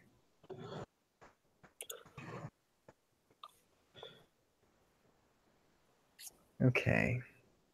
Well, Grauk meets you back at the Black Antler with much praise and wanting to hear all about it because he was stuck here at the Black Antler all day and missed the entire thing.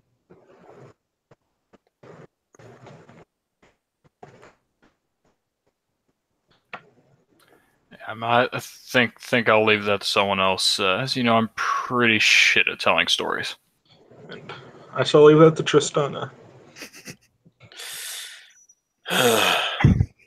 He fought a bunch of sorry, excuse me. That's fine. He has an 18 charisma, folks. Hey, me too. Well, Grauk, after she has like 2 or 3 cups of wine because she's in absolute agony because most of her bones are bruised and a good portion of her skin is like cut up. Well, Grauk, you see, he fought a bunch of monsters, and at the very end, we were. What was that thing called? Shalemar? It's like a land tortoise tank.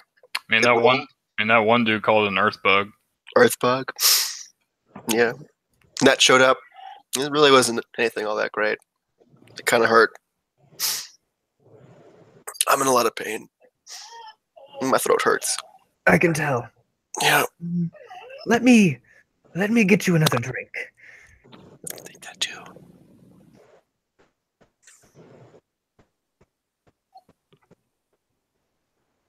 Okay. So, for lack of more forced encounters with bartender. With Grauk. I like that the awkward silences are just there with Grauk. He's just kind of like there at the bar, just kind of like standing there, like with his hands like this on the bar, and we're just kind of like nodding our heads. Yeah. Why are you here? Yeah. Trying to talk amongst ourselves, Grauk. His beady little freaking or slitted little reptilian eyes. So tell me about your day. Rather not. He's like, I'm sorry. It's just something about the eyes. It's just uncomfortable. It's not the lizard face thing either. We're not racists. Rib. Okay. Well, I think that our heroes have deserved themselves some rest. What say the heroes? I think we should all sleep in the same room because things are definitely going to go down. Tristana says this in character. That sounds like an invitation. Yes.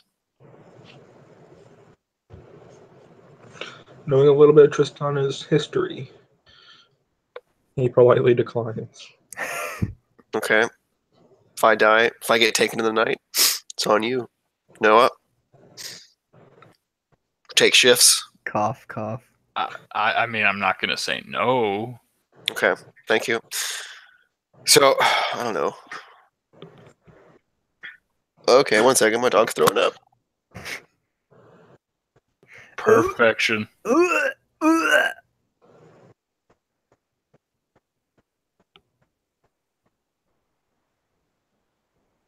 Well, Ryan, What's it? won yourself the tournament.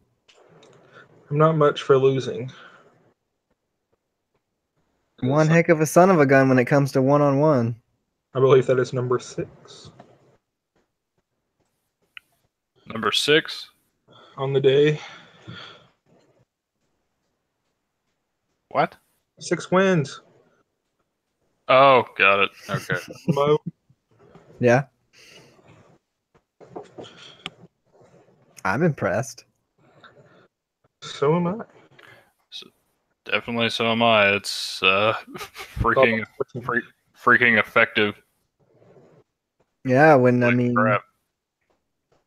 when you give somebody the ability to do long range damage, that is the only that an area of effect to a paladin.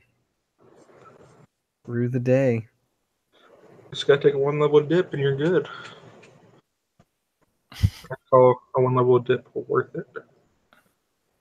Yeah, that's like screw Eldritch Knight. Just do that. Yeah.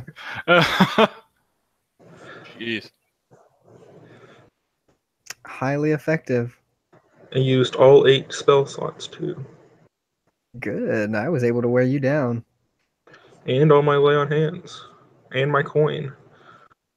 Yep, Auburn is officially tapped out.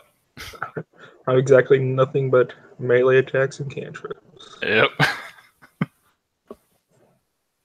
That's impressive. And did you even smite once? No. Wow. I mean, the Smitey would have had to use spell slots. Yeah, I know. Like Hex is 1d6 per attack, so that's 2d6 per round if I hit twice. That's more than one smite after 2 rounds.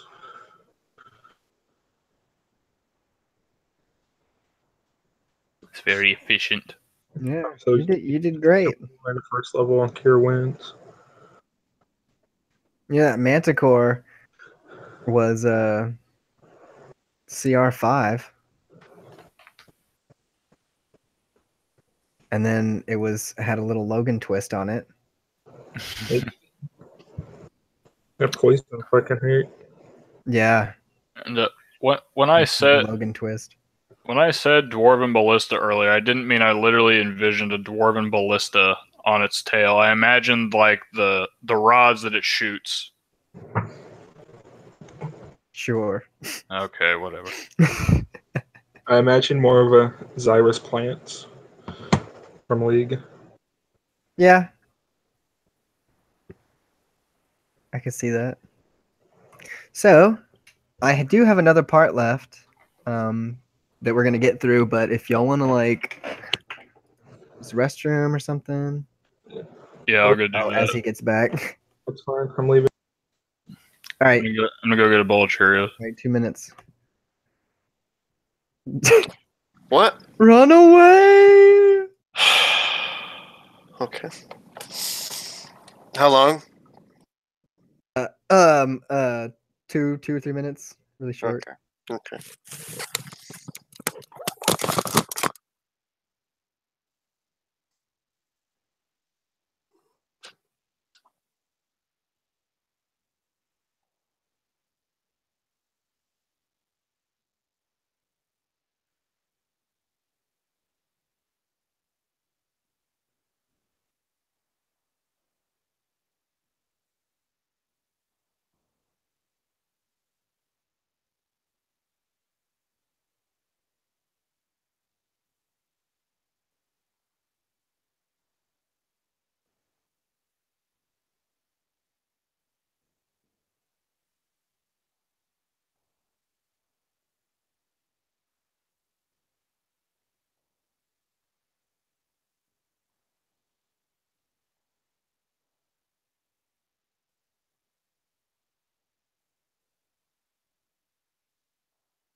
All right, where are my players?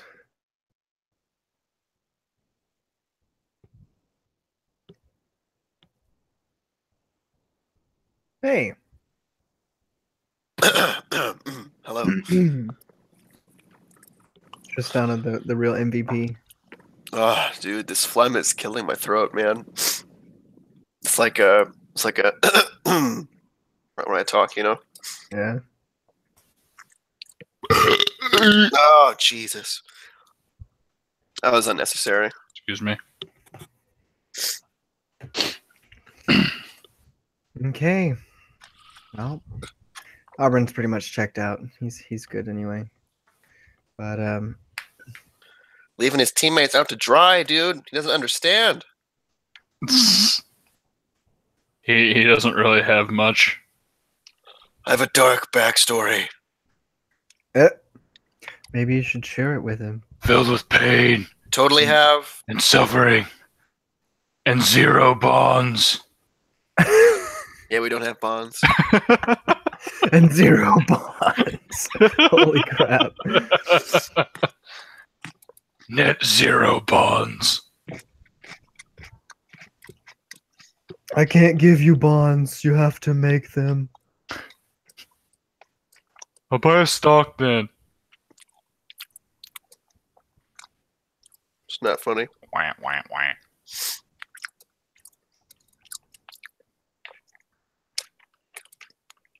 Where be Ryan?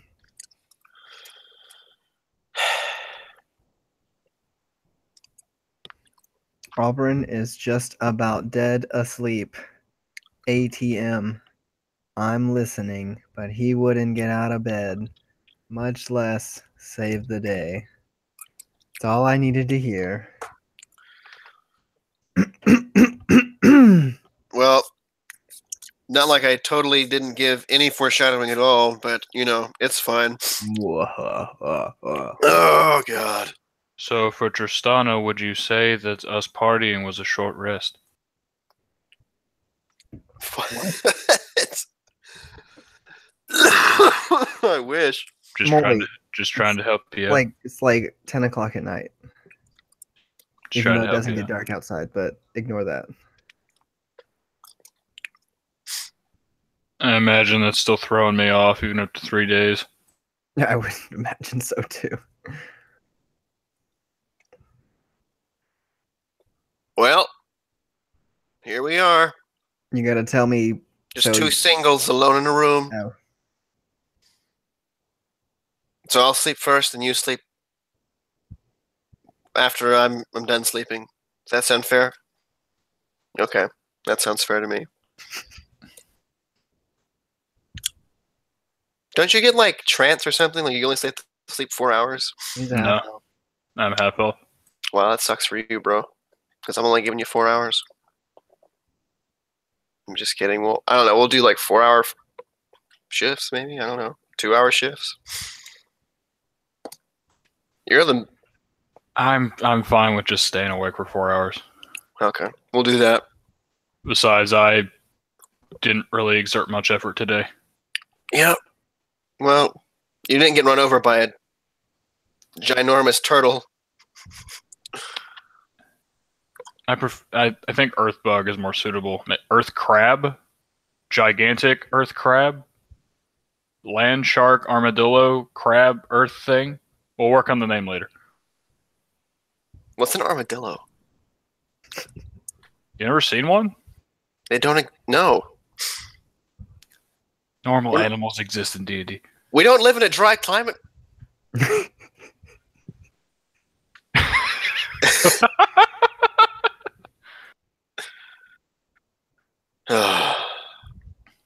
Is whatever gets some sleep. I'll stay up. I don't know how 4-hour shifts do for health, or if it's even going to be a thing. So, Logan? Whatever, if that's what y'all decided on. I'm asking you mechanically how 4-hour rest works. It's fine. I don't really care. So you want me to do 4 short rests, or do you want me to do half of a long rest? What do you want, dude? I don't know. Get back half of what you would gain from a long rest, I guess. That's lame. Okay. How do I do that for spells? Half and round down. I don't know what you. Whatever. I'm just gonna give me back all of my spells. I don't really care. I only use 2. You get 1 back. That doesn't make sense. Okay, 35, 63, 30, 28, 14, 9, 9. Okay, I'm good to go. Numbers. The best part of D&D. Finally, Okay. recover 1 spell. I'm gonna recover 2. But yeah, I shall stay awake.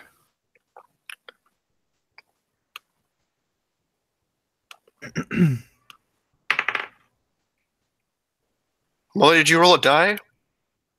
That was Logan. You're supposed to say no. Did you? I mean, no, did you? I don't have dice, you dumbass. Logan, is it fine No. if I leave the call? No. Is it fine if Noah leaves the room? Yes. All right. But that'd be meta. It would. But it's worth it. He leaves. No, he doesn't. Tristana, you get your 4 hours. Sweet. Noah, it's been 4 hours and Tristana is asleep next to you.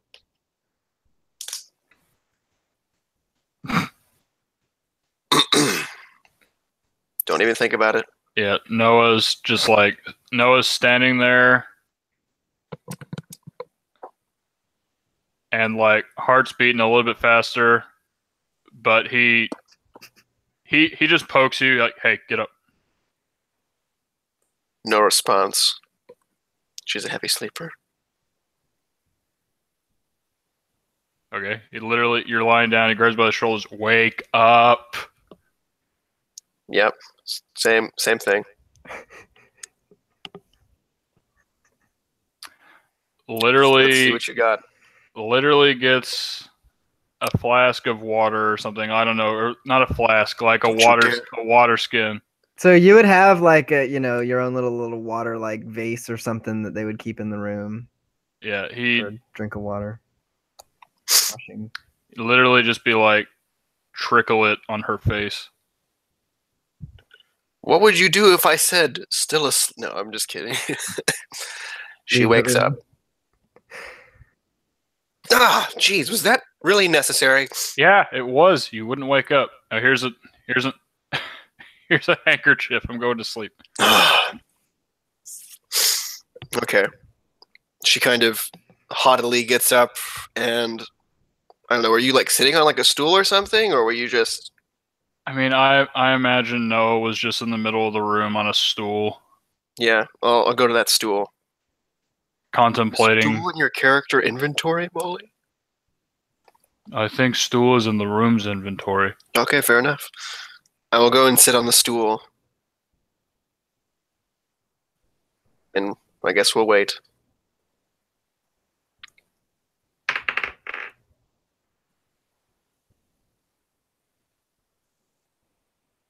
Isn't that fun?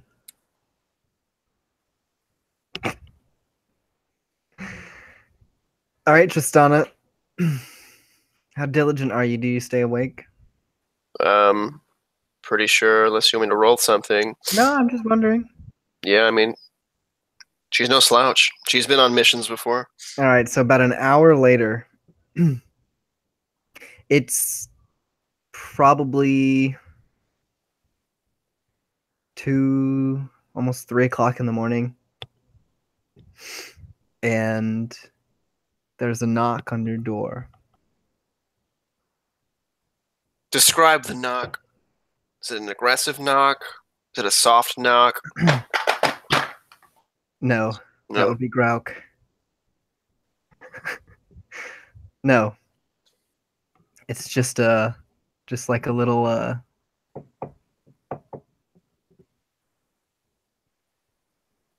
Okay. is the layout of the room in such a way so, like, say if the door is like right here, is there like a little wall like right here that I could like hide behind? That, like, you know what I'm talking about? It's like little tiny hallway, wall. No, the room's like a square. That's fair. Okay. Is there like a little peephole? No. All right then. She's gonna get off of her stool and get behind the bed. Kind of like, if the door is right here, the bed's right there. She's gonna get like over here behind the bed, and is about to like, fire a bolt in one hand. Is there a window?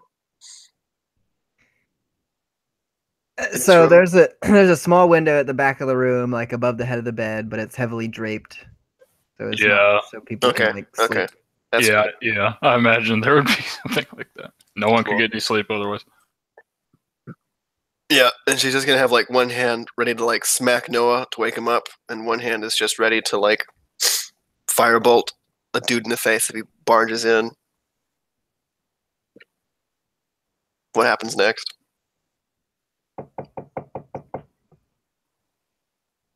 Nothing. They just keep standing there. Tristana, are you awake? Do I recognize this voice as Lenin? You do. God damn it. Okay. She's like, I can't deal with this stuff. It's my nerves. She's going to go over to the door, and she's gonna get down on the floor and look underneath the door, like like the height of the door, if it's there, to see if she only sees like one set of footprints. Is it only one set? Okay, I'm being paranoid. I get it. That's fine. I'm gonna open the door. It's fine. I'm gonna die, but it's fine. I'm so glad you're awake. Is it Lenin? Says Lenin. Lenin, get in. And she like pulls Lenin by like the wrist and like throws her in and slams the door behind her and buckles the little, whatever locking mechanism there is on the door. Is there something wrong? She like listens for a second, like doesn't answer her immediately. Yeah, sees Noah in the bed, like looks behind you. And the silence I was goes on just fixing to say that before I read it. The moment goes on a little bit too long. It's a bit complicated. Like no. Is that why you were? No, we're clothed. Answering the door. No. Are you sure? It's a twin bed, so no.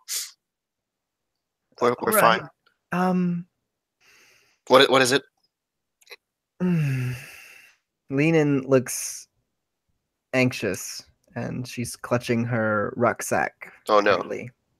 Lenin, are you? You didn't. Tristana, can I ask you something? Oh dear God. What? Have you ever used Oh, I shouldn't. The morning after pill? Yes, many times. You're pregnant, aren't you? I told you many times beforehand. Sheathe the books. You have your book library. Tristana, have you ever used red magic? What? Like with blood?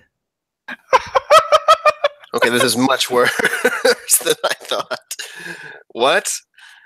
I didn't even know this magic existed. What is it even like? You use blood instead of, I don't know, energy or your innate magical energy? I came across this tome in the library, and here, look at it. And she takes it out of her rucksack. It's this crimson red leather-bound book with ink as black as the abyss. Written on it is Elvish script. And it says, really, Carad Templar, Eval and Agar, and Elven that is red magic, the power of blood.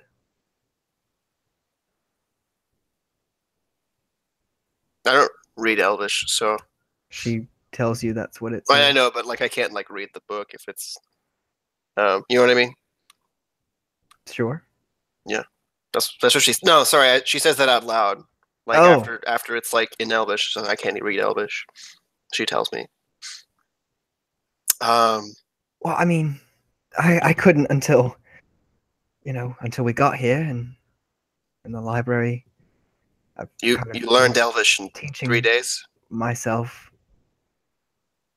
Yes, she says with this puzzled look on her face. What did they teach you guys in the library? I mean, How did you even come across this book?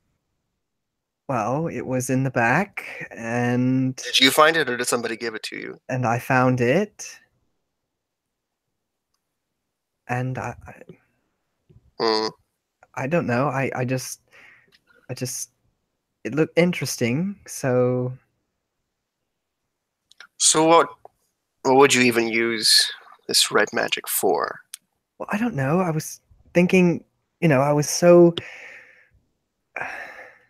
useful, with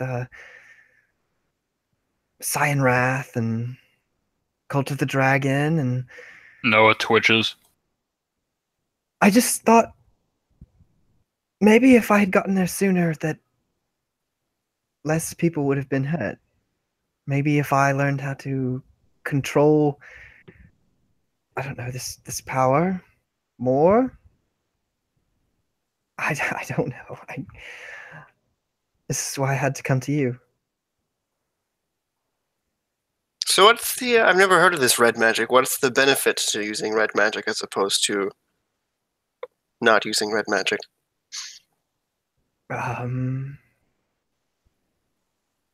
Well, Does it make you more potent? Does it? You can cast more magic. What is it that you're seeking? well, the ancient elves, as I discovered, seem to have used it to, yes, augment their spells to make them more powerful.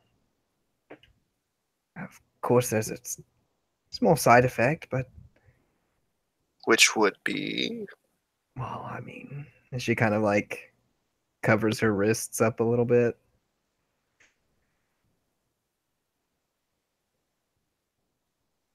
how much blood is necessary for like a normal?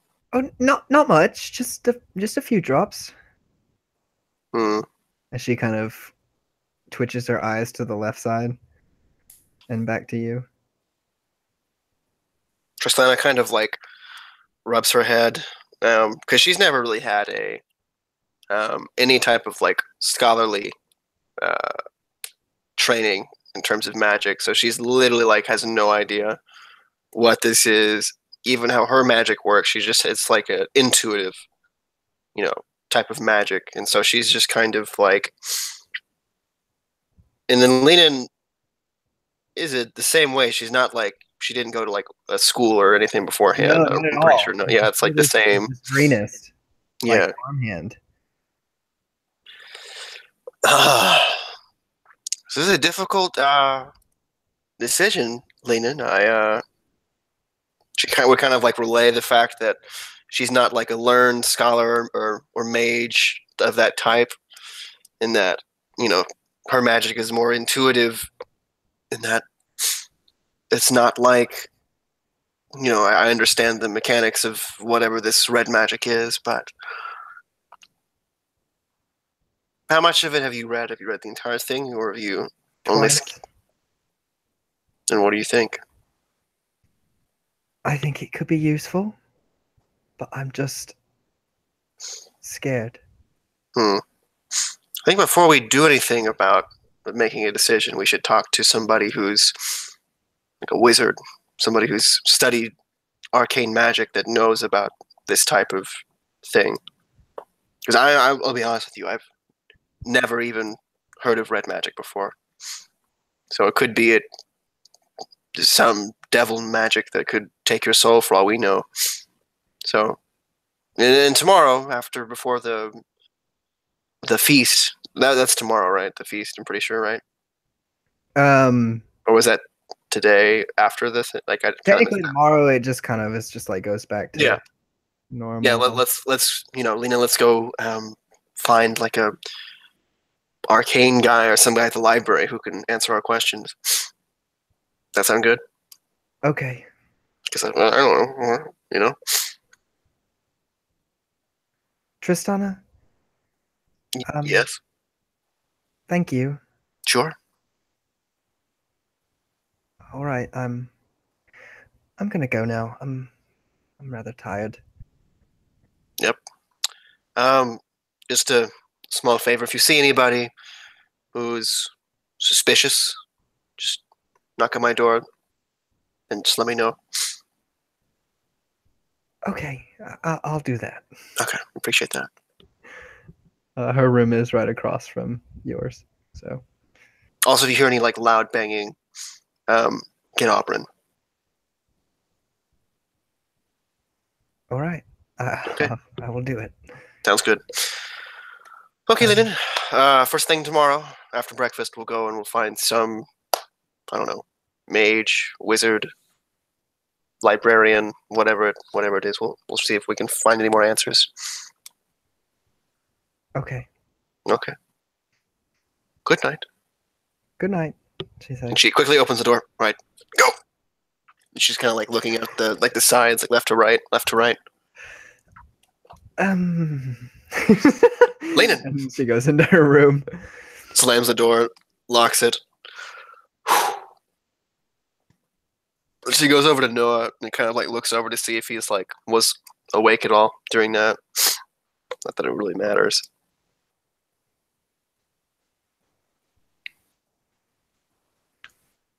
No, he just. Good man. Good man. All right. So, got a few more hours to go. Back to my watch.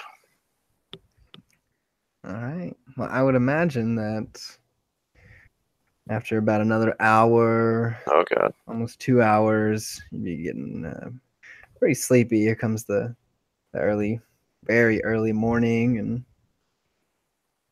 everything is just so still. But in the still of the night, a feminine shriek emanates from the room across from you. God damn it, Lenin. Tristana. We had a plan. Lenon's room. Okay, so I'm going to cast Mage Hand to slap Carthron/Noah awake, and I'm going to open the door with like the rest of my 30 feet and go into the next room. So, go ahead, Noah. Yeah, Noah would immediately bolt up, be like, "Oh, what the?" And then get slapped by a mage. He'd get up, and I think he'd see you leaving the room, like, "Oh, what now?" And you get out of the bed, and like, "What? What's happening? Like, is the shrieking still going on?" The inn shakes as if a fault line snapped from below. Bright orange flames flicker underneath the door of Lenon's room as you step out into the hallway. The Tristana, what? temperature rises drastically, and the smell of brimstone fills the air. Oh my god, Lenin, what the fuck? Tristana, what's happening? I don't know, alright? Did you break in this door? I mean, I immediately try that, assume the door's locked. The doorknob is scalding, but it's That's why I said break the door, not open the door. I don't play with fire often. Kick the door in. So yeah, Noah just back up. And just let her break it open, shoving. I don't think he could really work with it effectively with thieves' tools with the hot doorknob. I don't know. So I guess he'd try that. okay. That'd be a strength check, right? Yeah. All right. Oh, that was actually a 16. Perfect. The wooden frame gives way as you heave against it. And what you discover is truly wondrous. Before you runs a river of flame spawned by a volcano, Mount Magmar. Fields of magma burn before you.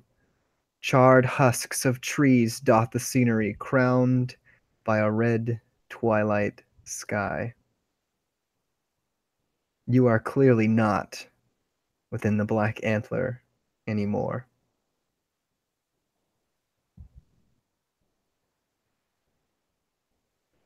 Is Tristana included in this, or is she? Yes. Okay. I want you to envision that you standing in the hallway and the door busts open as an entire scenery in front of you, as if the doorway had opened, and from the other side it looks just like a door had opened. That's it, just a door. I like to imagine, like, as soon as the door opens, just the smell. There's probably like an acrid, brimstone, that kind of smell. And Noah immediately, what the fuck? So you said What there's is this? a volcano and rivers of lava. Is there anything else? You are in the plane of fire. Oh, Tristana would recognize this. She's been in the plane of fire before. And she kind of is just in pure shock. And kind of like as Noah yells at this explicative, she just kind of like sinks down to her knees and looks around and just kind of says like slightly under her breath, Noah, we're in the plane of fire.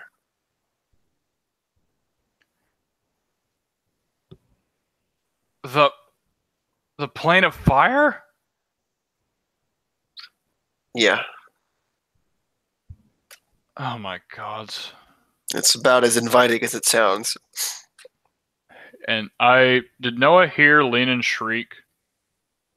I guess. Possibly? He was. Well, you woke up and then I slapped you, remember? Yeah. Okay. Lenin's here? Maybe. The hell did she do? Maybe she came in last night with this book that's talking about red magic. And as you look around the landscape, kind of like, Lenin's supposed to be here? Like, where is she? In the distance, a ghostly figure of flame and flesh sits in a chair of carved obsidian with its back to you. Across from the figure sits Lenin. In the distance, you can hear her giggle at the conversation, oblivious entirely to your arrival. How far away are they? Probably 150 yards. Okay. 100 yards. I mean, Giggle's not going to travel that far. 100 yards. So I kind of like immediately as we're in conversation and we kind of both see her, I think both me and Noah kind of like look to each other and we both kind of nod, kind of knowing what we need to do. And I'm going to go ahead and dash. Is there like obstacles in between the way of like, us and Lenin? Like, is it just a field or is it like rivers of lava or what's? Like I said, it's just dotted with like charred trees, and there's only one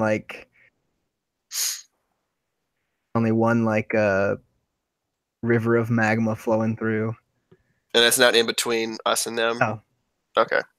Then yeah. I'm gonna go ahead and begin to take off as obviously Noah's gonna by far beat me there.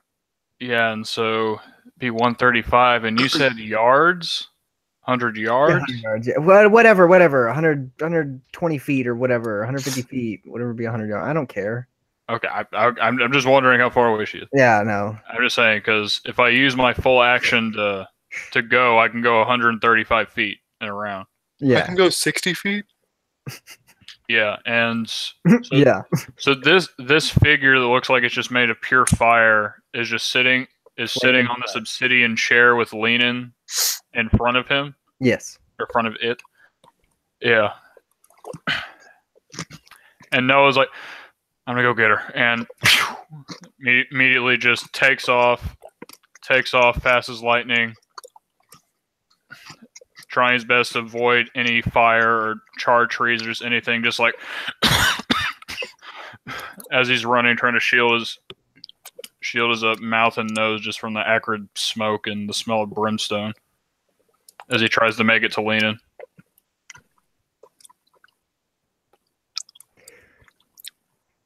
Okay. And you get as far as you can, yeah. You make it there. Like I said, there's a large obsidian kind of chair, and his back is facing you, and you can kind of just hear Leanin giggling and talking a little bit.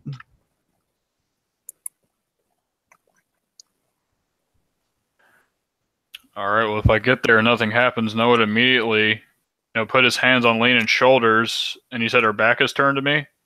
No, I said, like, if you were to run up on this, it's this very massive obsidian chair. Yeah. So, like, she's not going to be able to see you running up to running up towards them.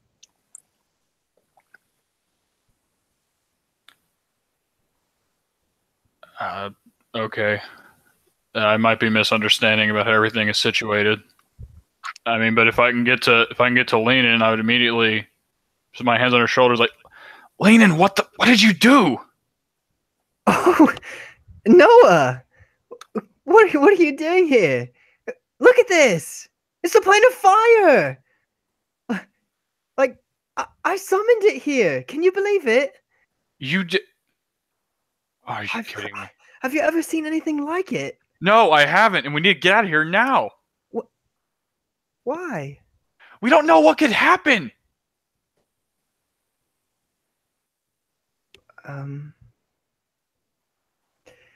Have I done something wrong? Most likely. And he would just kind of... But you notice that she wasn't asking you. And instead, the figure... Sorry. the figure in the obsidian chair says, "No, my child. They are simply scared." What is your name? He says to you, Noah. Tristana just slowly running in the background. So when this figure speaks, is it just like booming, or is it like... So it effectively looks kind of like a fire ganassi that is more or less fire elemental than human. Mm-hmm. How big is he? Large. Okay.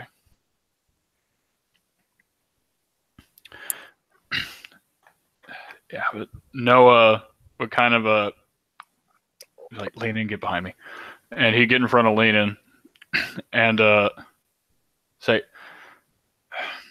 Jack. You're gonna bluff? Yeah, I will. That did not go well. Let me check. Yeah, that's a 4. I know who you are, Carthron.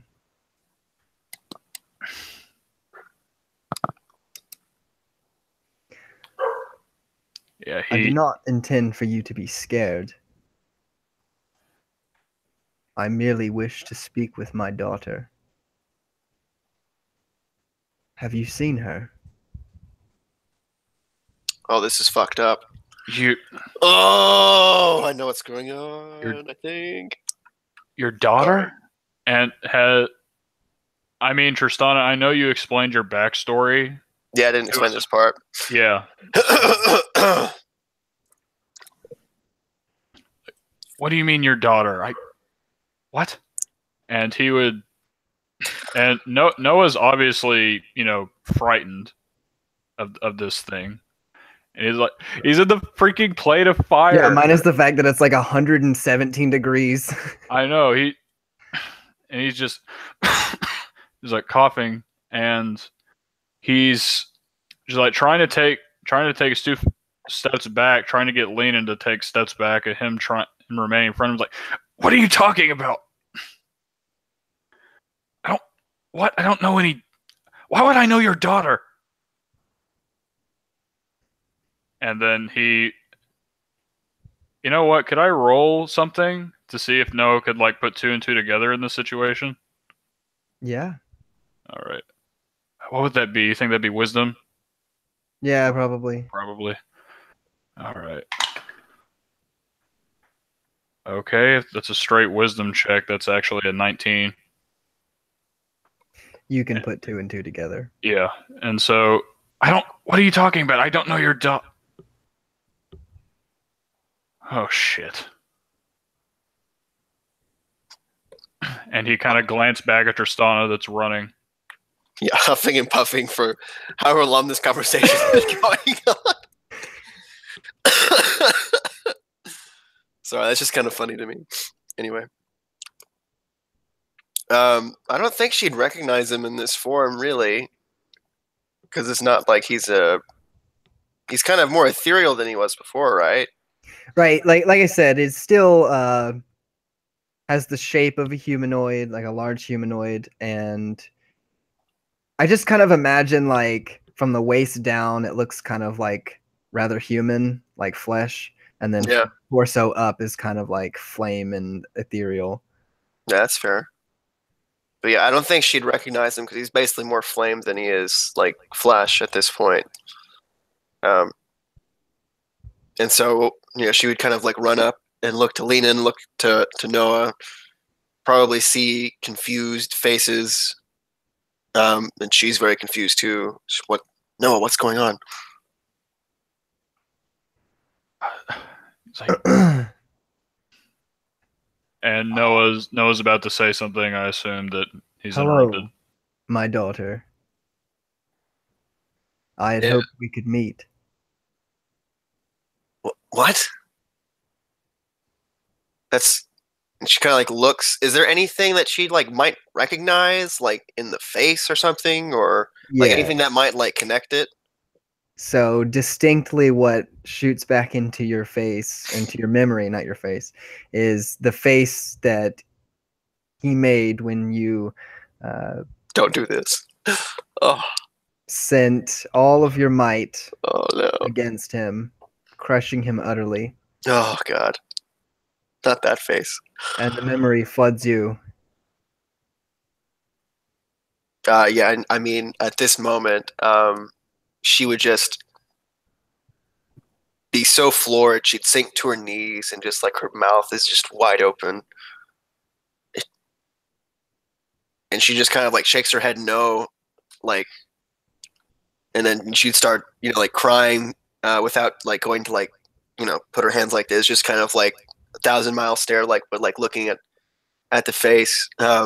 And when you do this, I mean, almost instantly, this large Ifrit creature quickly kneels down in front of you, shrinking in size to medium, arms coalescing into flesh, like that of a human, to comfort you. And he looks at Noah and Lenin and says, please, allow us a moment.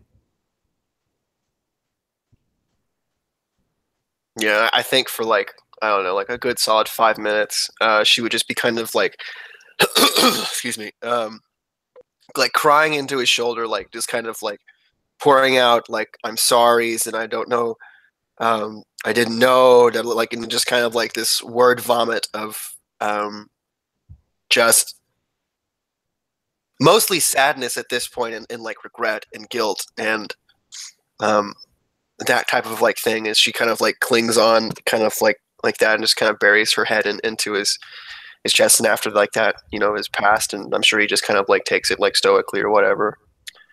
She kind of like, kind of like, recovers a little bit, and she just kind of like looks up to him and just says, like, how is this possible? The girl, Lenin. She reminds me a great deal of you. At her age.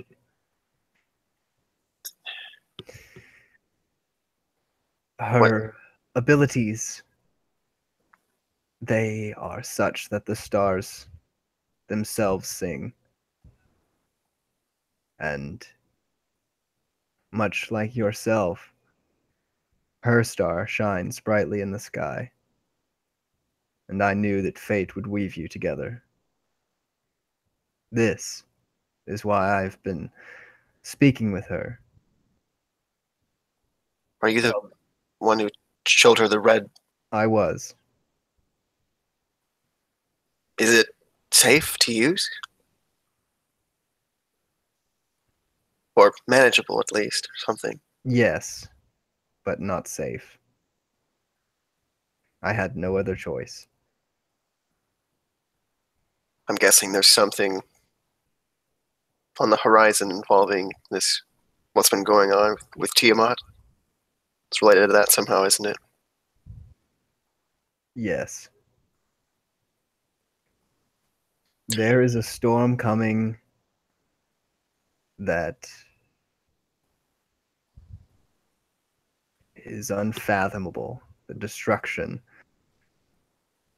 and the pain. I can feel it here, even in the plane of fire. But it is yet to reach your mortal realm.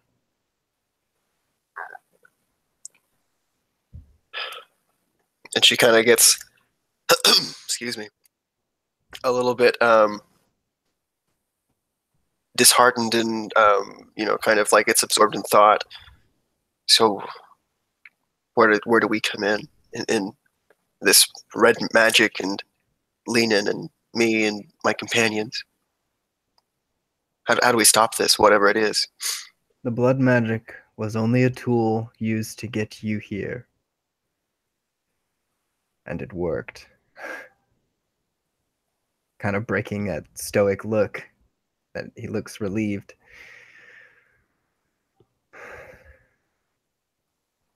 Tristana, I don't know if your mother, he says painfully. She also kind of like looks down and kind of in shame and kind of stifles like another tear from like coming down.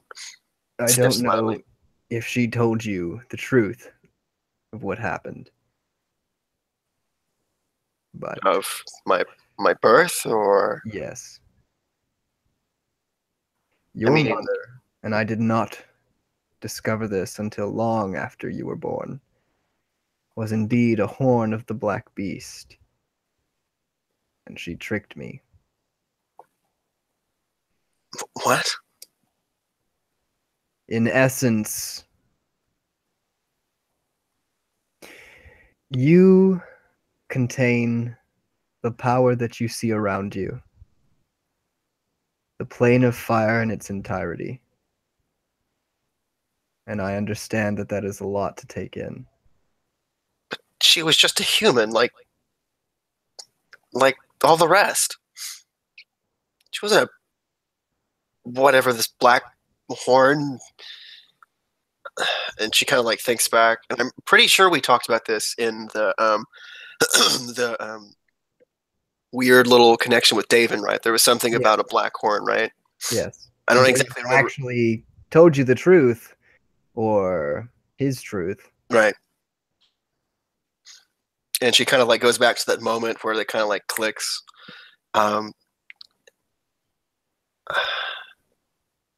What? And she just kind of shakes her head for a little bit, but then like looks into her father's eyes, and I'm sure she did kind of like her doubt is kind of like stoked and it's kind of stamped out. I don't even know what this means. She was so kind, so normal.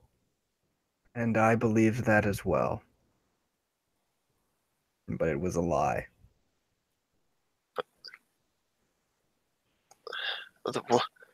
Why raise me as a normal human child for 16 years? Why? Jeez. I knew our family history was complicated, but I didn't think it would be this complicated. Well, what should not have been is, and it is our job now to mend it. Tristana, the flame inside you cannot be extinguished. As I said, it stems from the very plane of fire in which you stand. Now, I cannot, can no longer enter the material plane to aid you. Kind of rubs the back of her head, looks down, in shame again. Do not feel guilt. I'm sorry, Father. I was used by forces that were beyond me. I had no idea. I understand. I thought you were a monster. Nobody ever told me.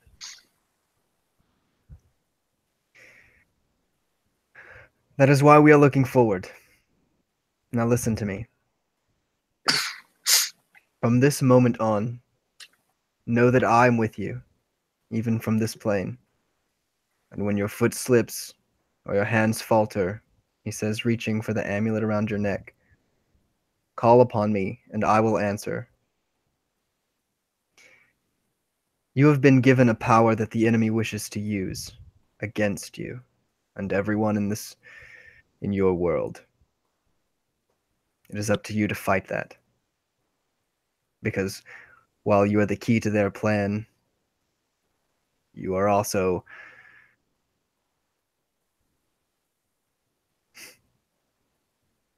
at the same time a double-edged sword to be used against them.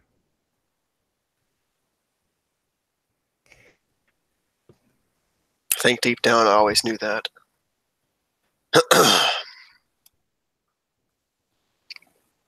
But I do feel better with you at my side. I'd done my best to forget about what I did here when I was last year. But it does seem like fate gave us one last chance, huh? Yes. And as he kind of clutches your amulet in one hand and wipes a tear from your eye in the other, Damn it. the energy from the surrounding area, like though it is red and kind of burning, the energy pools towards you and darkens and dampens, and the stones that were red, kind of red hot, darken and cool, and this energy coalesces into his hand that is around your amulet, spiraling and entering. Tristana, an energy of immeasurable proportion fills your amulet, and its beautiful gem burns with the power of 1,000 flames. You've been granted the ability to unlock and control your hidden potential. Should write this down. 1 second. Okay, I'm ready. When you use your action to cast a fire spell, you may add any number of your remaining hit dice to the spell's damage.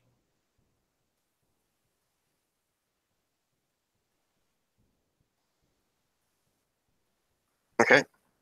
You may also use your hit dice to regain spell slots at a 1-to-1 ratio.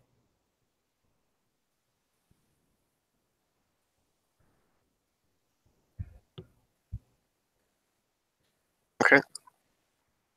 In addition, you may use your reaction at any time to inflict fire damage to an enemy within sight, but at the cost of vitality.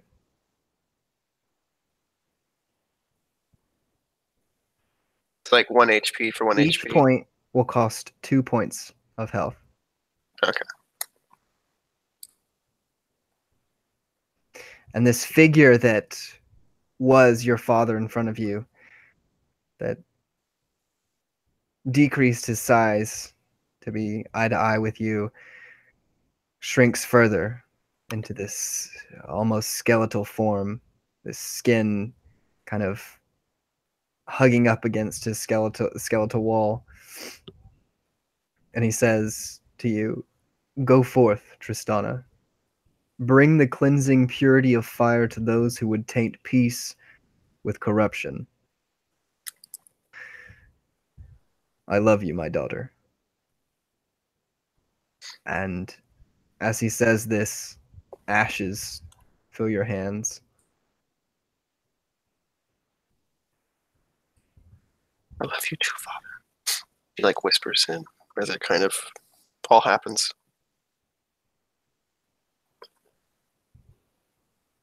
And she kind of stands there for a second, just kind of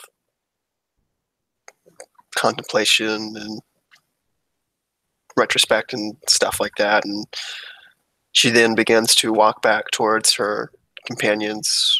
And it's still like an ash pile type of a thing. Kind of. Yeah, I don't know what to do with it. Just don't think about it. Yeah, okay. I don't know. I think it like, instead of just staying with my hand, it like goes off into like the wind or something. Yeah. It just kind of like... It's just kind of weird if I just come back to the group with like ashes in my... Anyway. Does anybody have an urn? Yeah.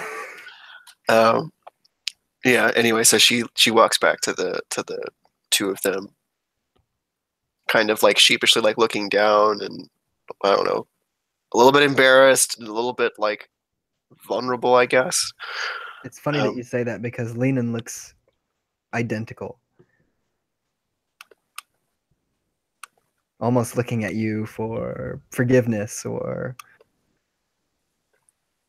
approbation.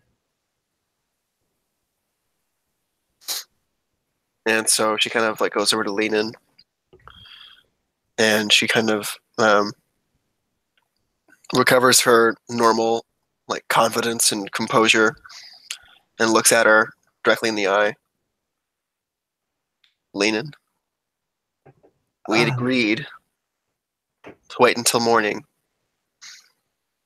And before like Lenin speaks, she says, "But thank you for not nestling to me and giving me a chance to reconnect with somebody who I thought I cast out long ago, or let go of long ago." And she kind of embraces Lenin. Yeah, Lenin like runs to tearful hug as they both cry in each other's arms, and it's emotional. Tristana, I love Lenin. I'm You're so such a sorry. good friend. Oh God. Yeah. Okay. And then when you thank you, Lenin. Thank you.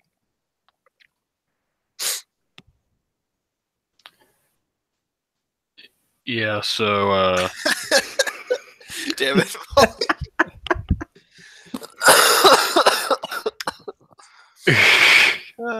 Noah has been, standing there, watched this entire thing take place. 1,000 things are running through his mind. He's awestruck,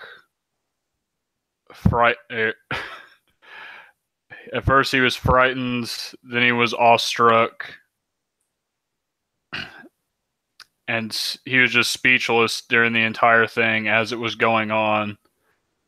But as he saw, like, presumably your father... Was my father. Yeah. Just disintegrate into ash, and you, with, like, dried up tears, like, on your face, I imagine they almost disintegrate. Or not disintegrate, they almost, like, evaporate as soon as they come out because you're in the plane of fire. And Noah looks like he has a lot of things to say, but all he does is he goes up to you,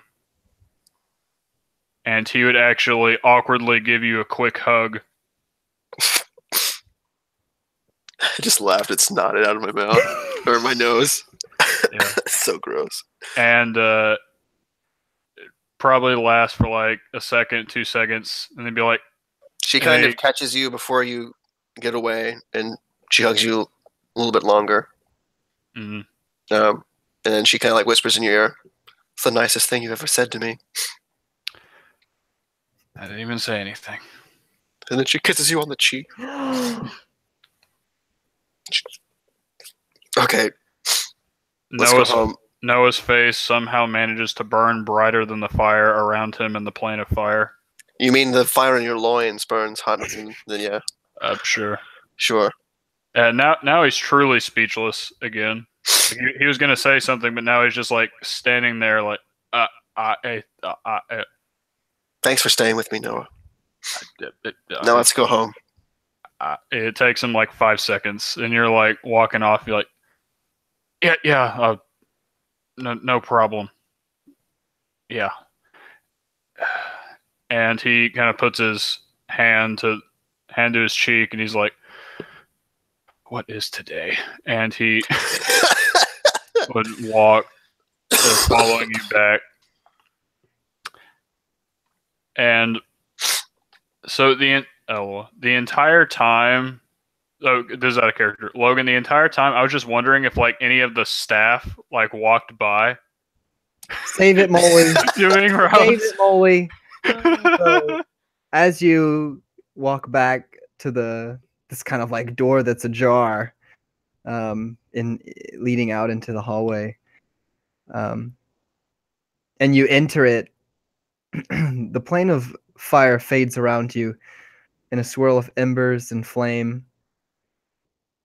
You find yourself back on the material plane, Noah and Tristana, returned to the Black Antler.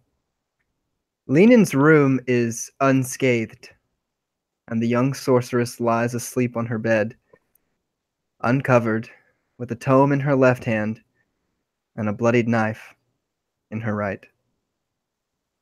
And that will conclude our session for today. So, She should take the knife from her hand just to make it less of an awkward scene.